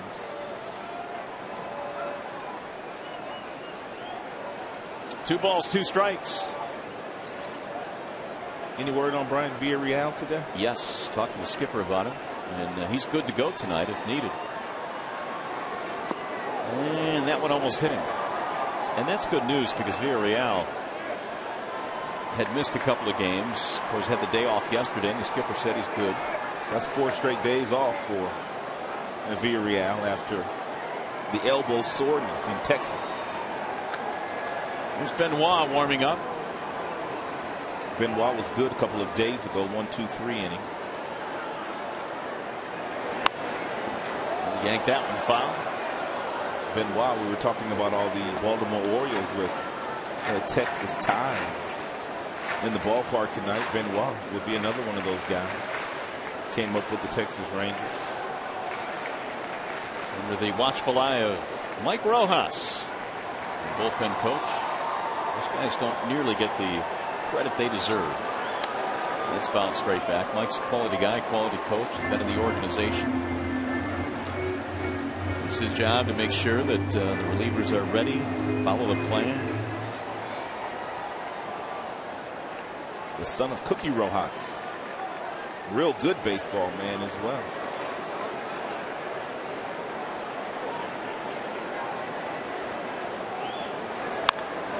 Popped straight up. Left side of the infield to the grass goes Hardy. And he'll get there for the out. Charging hard was McLeod, but he backed off. 2 gone. We'll bring up Infante. O'Day has retired. First too many is faced here. Omar with a fly ball and a ground out.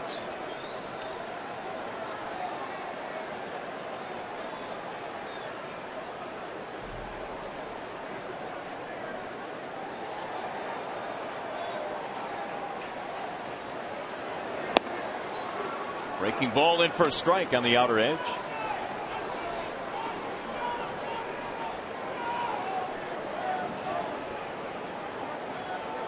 O'Day parts of the last 3 seasons in Texas. He's also pitched with the Angels and the New York Mets. 0-2. None of the Tigers that have come to the plate here in this inning have gotten good swings against O'Day. It was Bosch and Peralta and now Infante. Neither have really had a really good swing.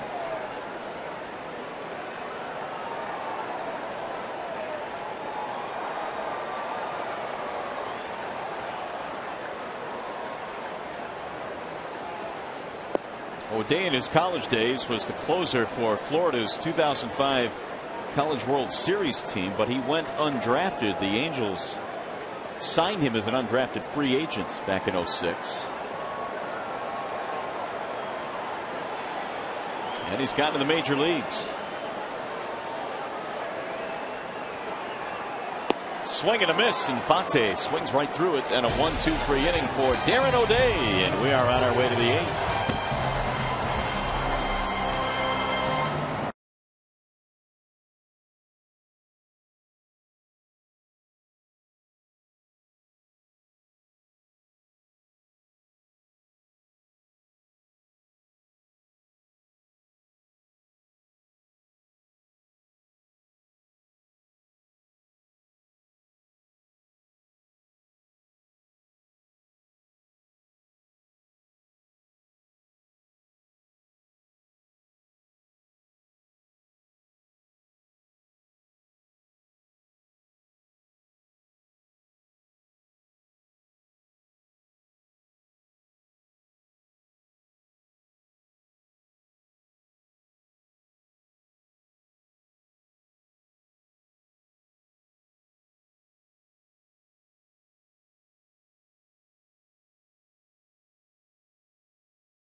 Kevin Rand told the media today that Victor Martinez will not be joining the Tigers at all the rest of this season.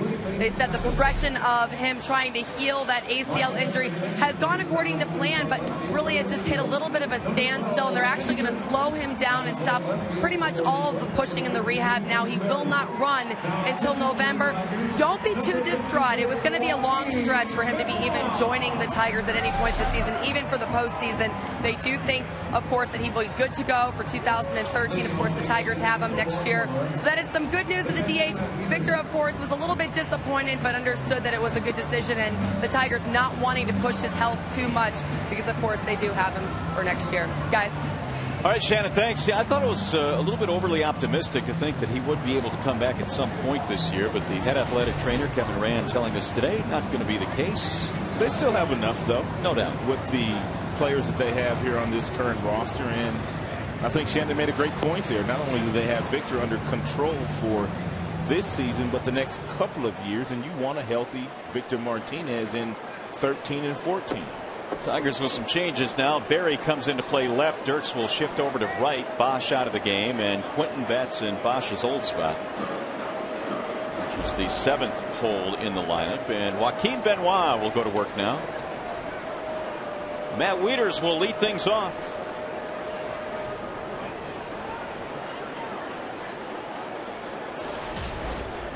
It'll be Weiters, Davis, and Mahoney. Weiters with the 2-run shot against Verlander back in the 5th inning. Gave the Orioles a 3-1 lead at that point. And he looks at ball 1.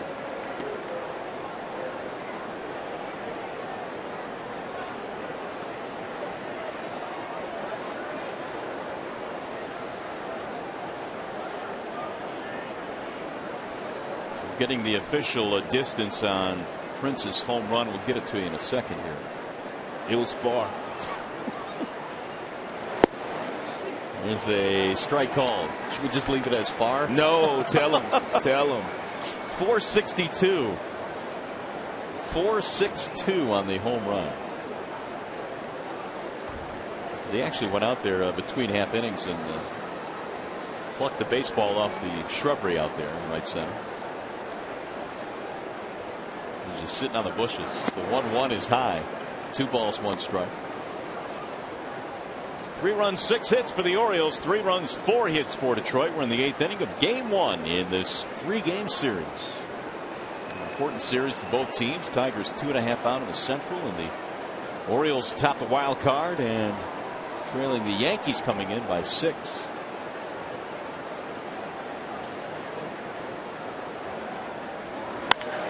That's pulled, and a nice play on one out by Infante, who throws him out. I see you, Omar.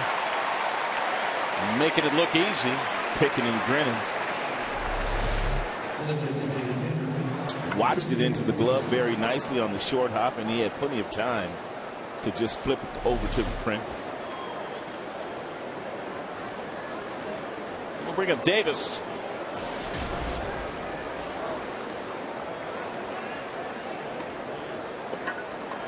On base twice in this game. Also has a stolen base, his first of the year. Single and a walk in this ball game. Swing and a miss. Good changeup there by Benoit. And hopefully the issues that Benoit had when he was giving up a lot of home runs is behind him. He got on top of that changeup. Nice fading action down and away. And then from Davis. Came back with another one. Same result, 0-2. He wouldn't throw him 3 in a row, would he? We'll see.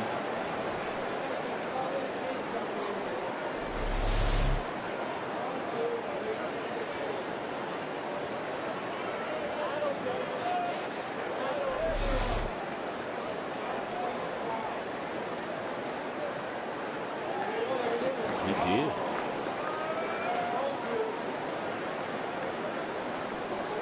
One and 2 as Benoit tries to get back on track. Of course, he has been thrown to the home run ball here in the second half.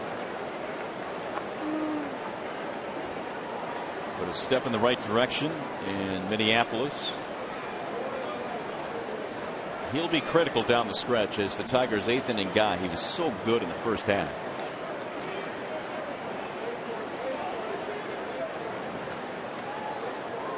Here's the 1-2. Popped up.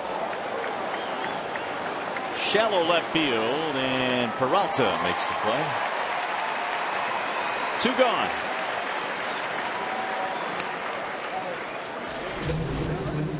Hey fans, you can follow the Tigers with the MLB.com at Bat 12 for your iPhone, iPad, Android, and Windows Mobile. You can get live audio pitch tracking, video highlights, and more. Text at BAT to 31826 or visit Tigers.com for details.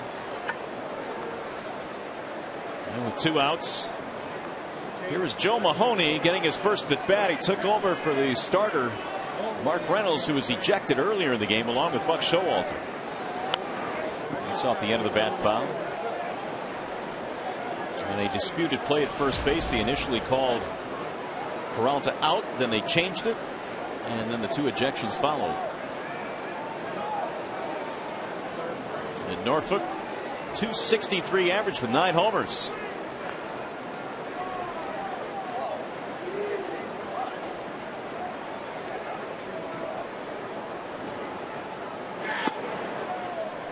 And Benoit missing with a 96-mile-an-hour fastball. He is 6'6", 240. And his major league debut back on July the 7th was recently recalled on Thursday for the 2nd time this season.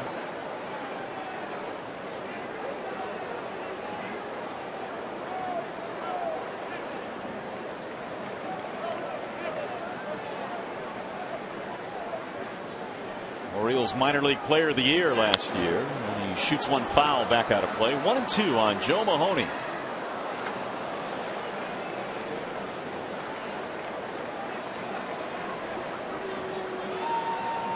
Orioles got 1 in the 3rd, 2 in the 5th. Tigers got 1 in the 1st, 2 in the 6th as Jose Valverde warms up.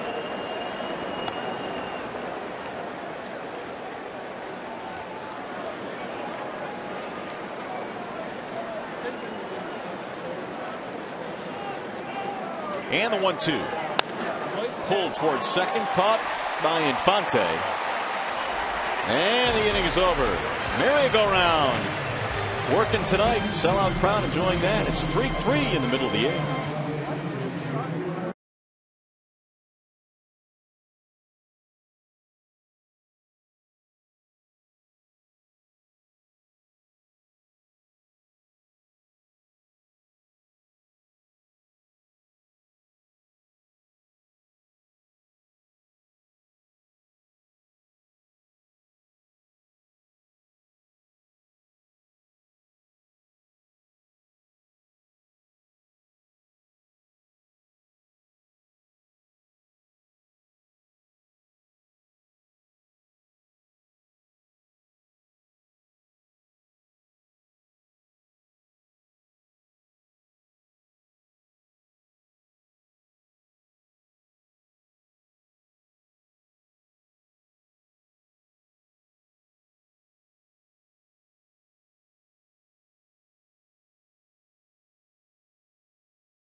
The 5th inning on a ball hit down to Machado, their 3rd baseman. He threw across the diamond, and it appeared that Mark Reynolds had his foot on the bag, but Peralta was called safe out initially. And then there was an overrulement by the home plate umpire. And Buck Showalter went ballistic. Johnny Peralta was given first base, even though it appeared that he was out, and the right call was made by Jeff Kellogg. Meanwhile, Reynolds and Buck Showalter ejected from the game. Now, nothing came of that inning and that base runner, but they did lose their manager and their first baseman in the process. So Darren O'Day goes back to work and throws a strike to the leadoff man, Austin Jackson. We are tied at 3 here in the 8th. AJ followed by Dirks and then Cabrera.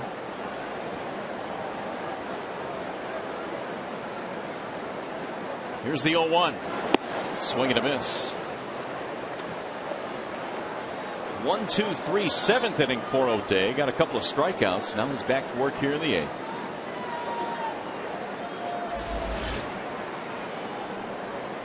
Two-run home run by Prince Fielder back in the 6th. Tied this game up.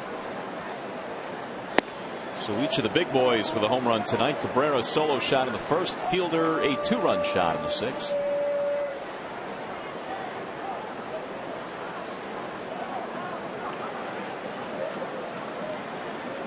One ball, 2 strikes on Austin Jackson. Ball high, 2-2.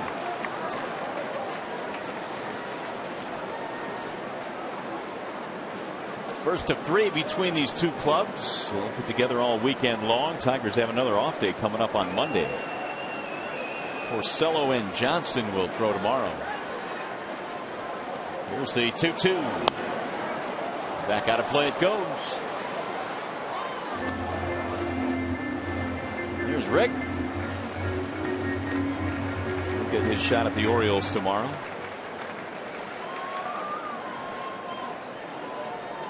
Fisker on Sunday.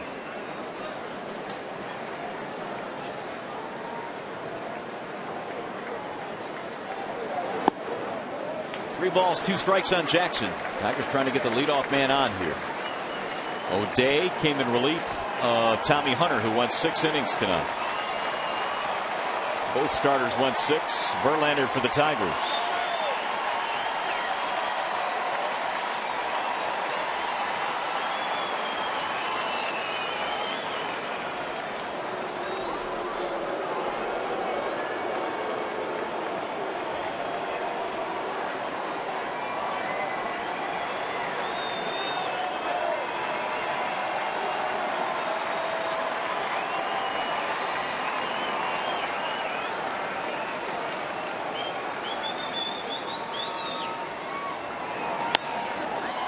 Fly ball right field, heading toward foul territory. Markakis coming over to make the catch, and Jackson is out, 1 gone.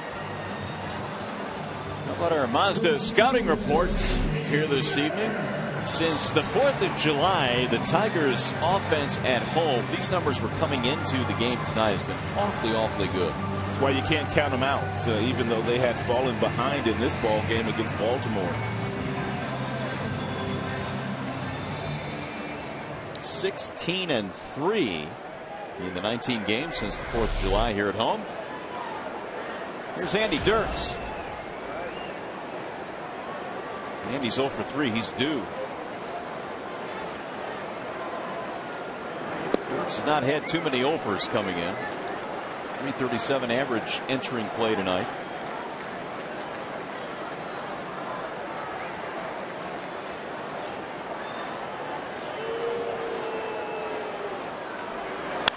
And he pulls this one on the ground right at the second baseman Quintanilla.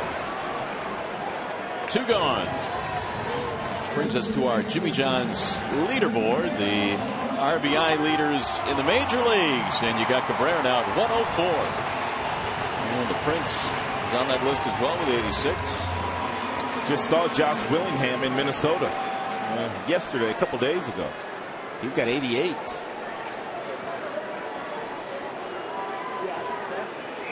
So Cabrera with 2 hits tonight, including the solo home run, his 31st of the year.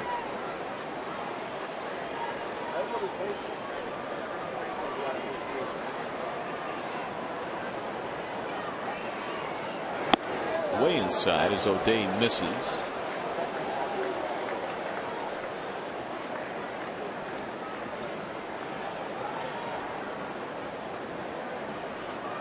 Major damage done for Miguel Cabrera in the 7th inning or later. 336, 11 and 27. If there's ever a guy at the beginning of the year that you would put your money on to win the Triple Crown, if it's ever going to be done, these days Cabrera would certainly be one of those guys. He leads the American League in RBIs. He's 4 shy of the lead, make it 3 shy now in home runs. But it's that batting average. Mike Trout came in batting .340. And Cabrera now at .329.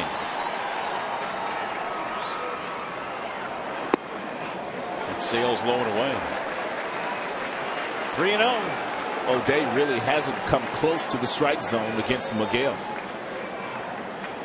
And Miguel has not gone fishing yet.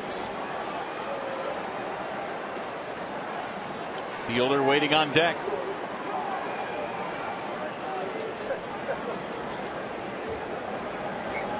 They've had the lefty warming up, Romero. He's up again.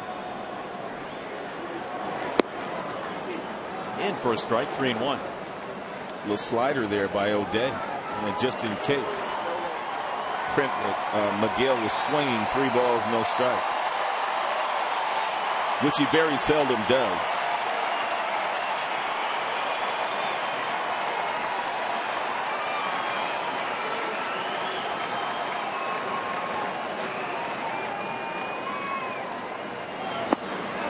And he'll take his walk. 2 out base on balls. Now we'll see if they go get the lefty to face Prince Fielder. Russell making his way out to the mound.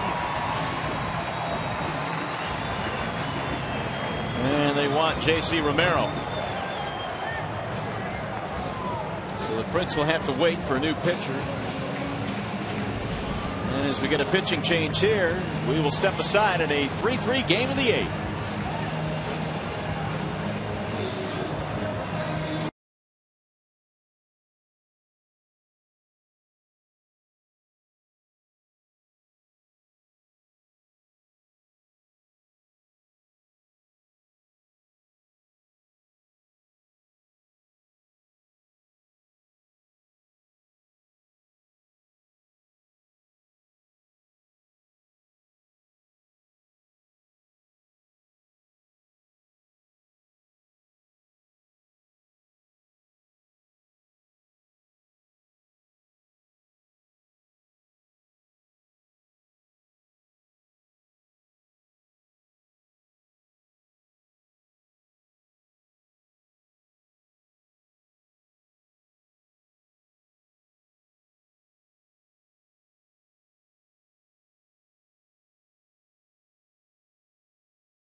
All the highlights, Tigers Live, immediately after the game here on Fox Sports Detroit.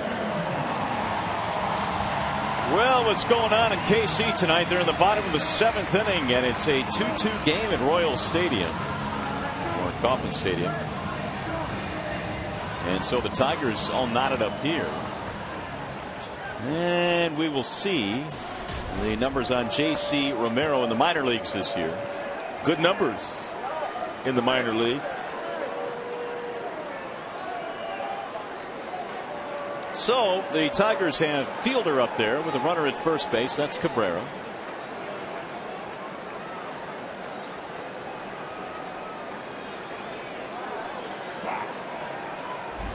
Go ahead run standing at first in a 3-3 game.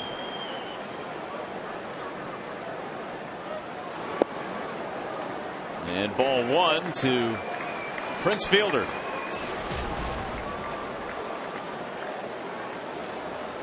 J.C. Romero is a much traveled veteran pitcher who had many good years with Minnesota.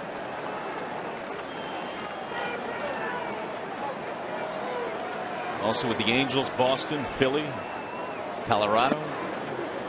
There's a strike call, 1-1. JC's been around. 37 years of age in his 14th season.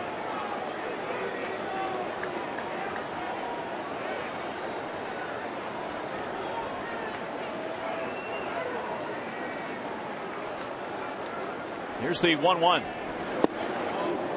That's in there for a strike, 1-2. Nice bender right there. Yeah, Prince thought it was up. And it started up. But it came down nicely and appeared to get quite a bit of plate.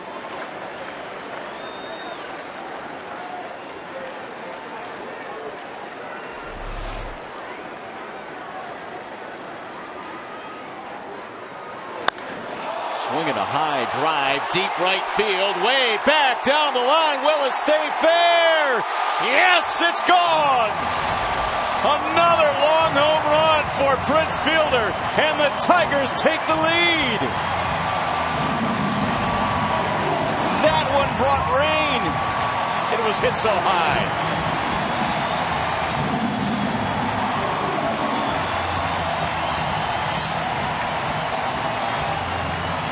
That pitching change didn't work out so well.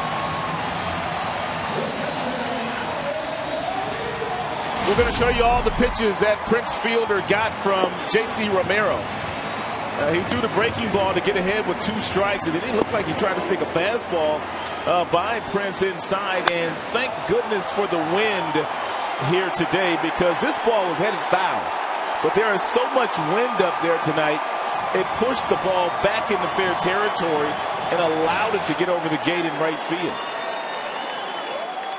I got to be honest, I didn't think that thing had a chance of going fair. Well, take a look at the flags, though, on top of the scoreboard, and how briskly they're blowing out toward left field. That's the only thing that kept it fair. There they are. That ball was headed foul, and the wind helped the Prince out there. Oh, man, oh, man. 5-3 in favor of the Tigers, as Fielder has a multi-homer game. 2-run shot in the 6th, 2-run shot in the 8th. That is the Prince's second multi-homer game with the Tigers this year. Big boys came to play tonight. 3 home runs. The chopper back to Romero. And that's going to end the inning. Not before the damage has been done. Fielder with a long home run to right. And the Tigers have the lead.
Have been able to do today.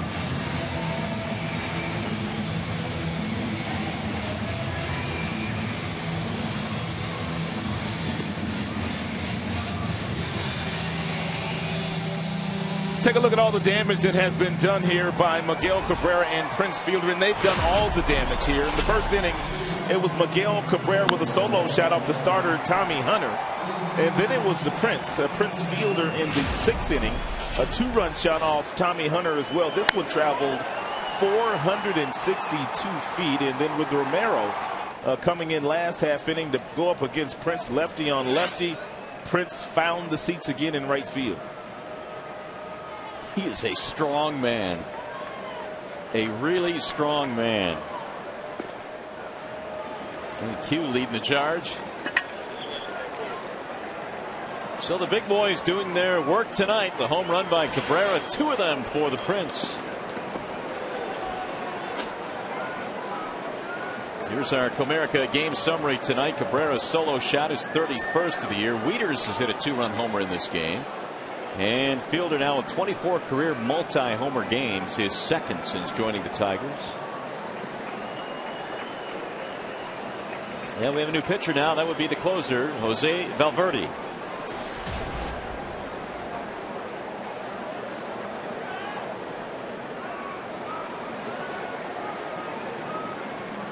Manny Machado leads it off, and he looks at strike 1.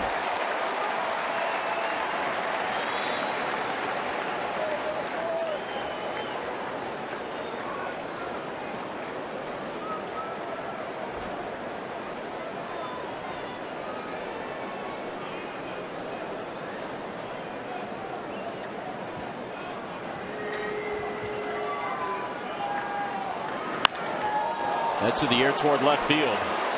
This one is going to be trouble. It's going to go up against the wall. It's extra bases for Machado. He is in with a lead-off double. Machado is off to a really nice start to his big league career. The majority of his hits have been extra base hits since coming up from Double-A.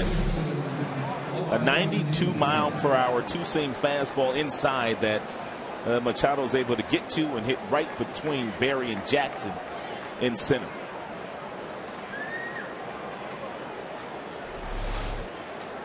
So the Orioles are not done yet. That is their 7th hit of this game.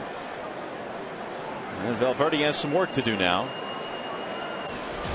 Here's Omar Quintanilla. Walk, otherwise 0 for 2. He has scored a run.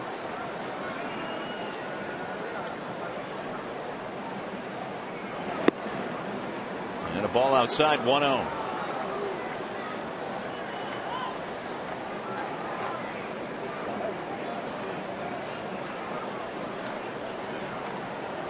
Machado at second base, his 2nd hit of the night.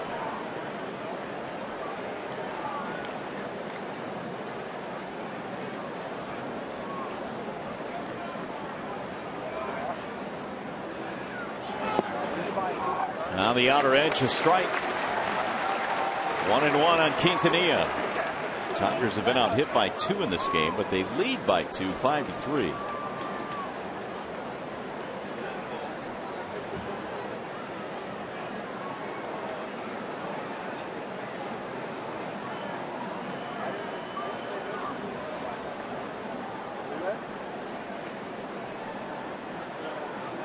Here's the 1-1.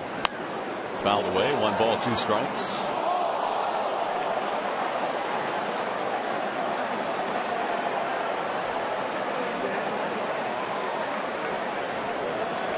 Quintanilla picked up from the New York Mets.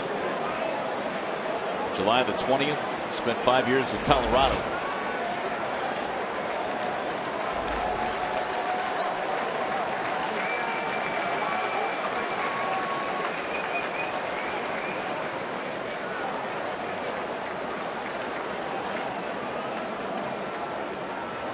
And the 1-2 lifted in the air. Barry in left is under it. And Machado retreats. 1 gone. Quintanilla is out of there. Back up to the top of the lineup we go. It's Nick Markakis.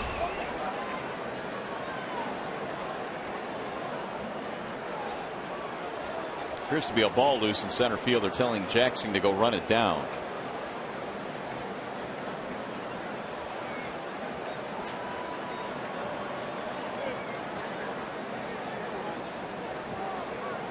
5-3, Tigers have the lead on the 2-run homer by Prince Fielder in the bottom of the 8th. Been a good night for Markakis, couple of doubles and an RBI.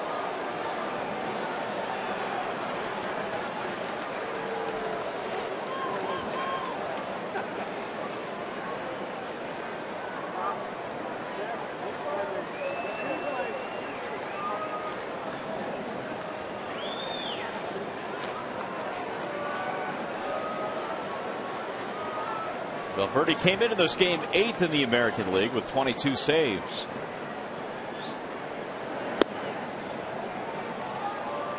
One 1-0 on Markakis. This is joining the Tigers prior to the, or at the start of the 2010 season. He has converted 93% of his opportunities here with Detroit. We're trying to put this one in the books here with the Tigers up by 2.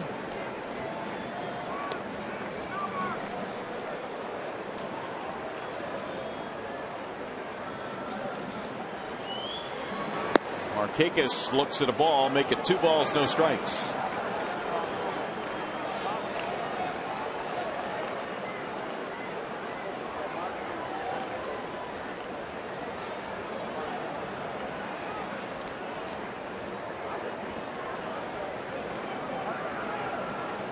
Papa Grande's on his own clock, isn't he? He sure is. Meanwhile, KC has gone up on Chicago 4-2. That's good news. That game might end before this one.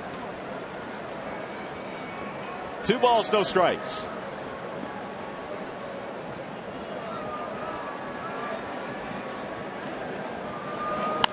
That's fouled back out of play. So Markakis had a rip. 2-1. Only 5 Tigers hits tonight.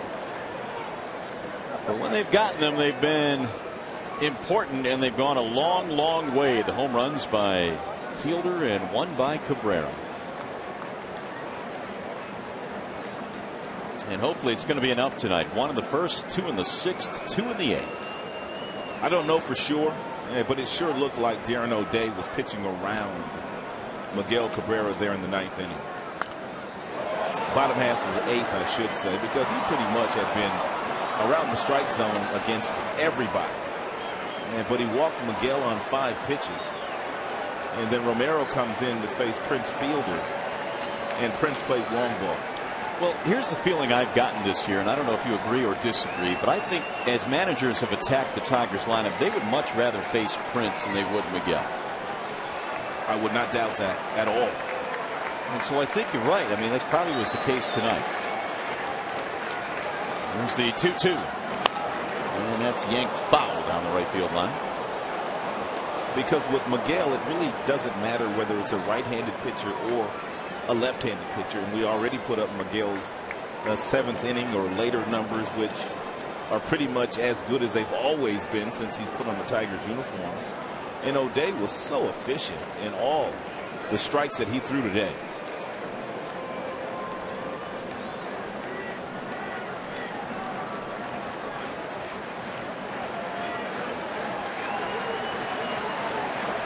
Valverde ready with the 2-2 pitch. Fouled away again. Machado led off the inning with a double. Quintanillas flied out. And Markakis represents the tying run at the plate.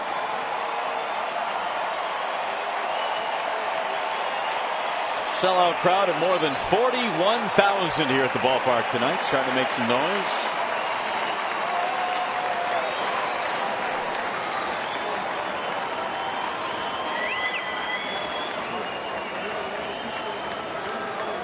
Two and 2.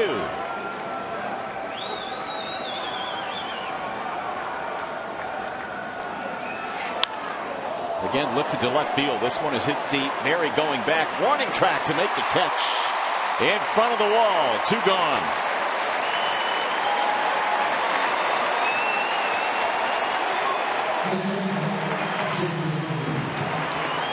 One more out to get. And it's J.J. Hardy.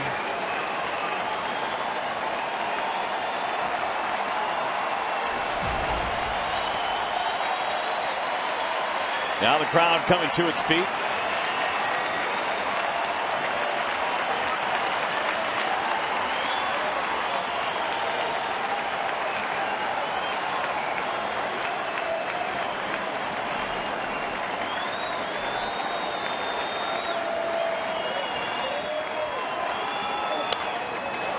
Foul away.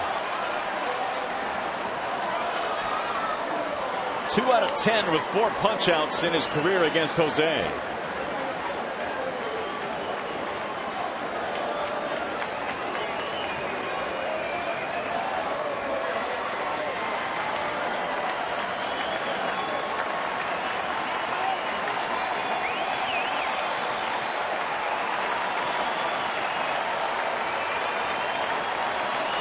Swing and a miss.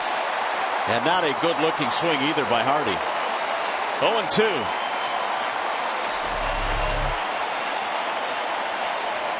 Looked like Valverde dropped down to a little bit of a sidearm angle there with a split-fingered fastball. I don't remember Valverde going to that angle very often this year. And it was a very effective pitch.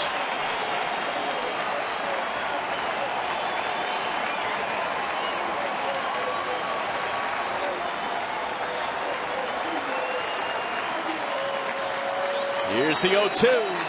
Swing and a miss. Struck him out. Valverde gets it done. Real nice win today for the club. And really, they've been unbelievable here at Comerica Park. They're never out of a game in this yard.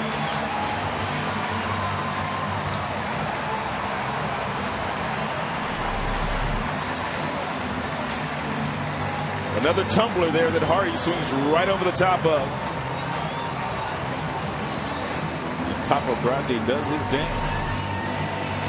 Prince Fielder hit a couple of home runs tonight, including the game winner.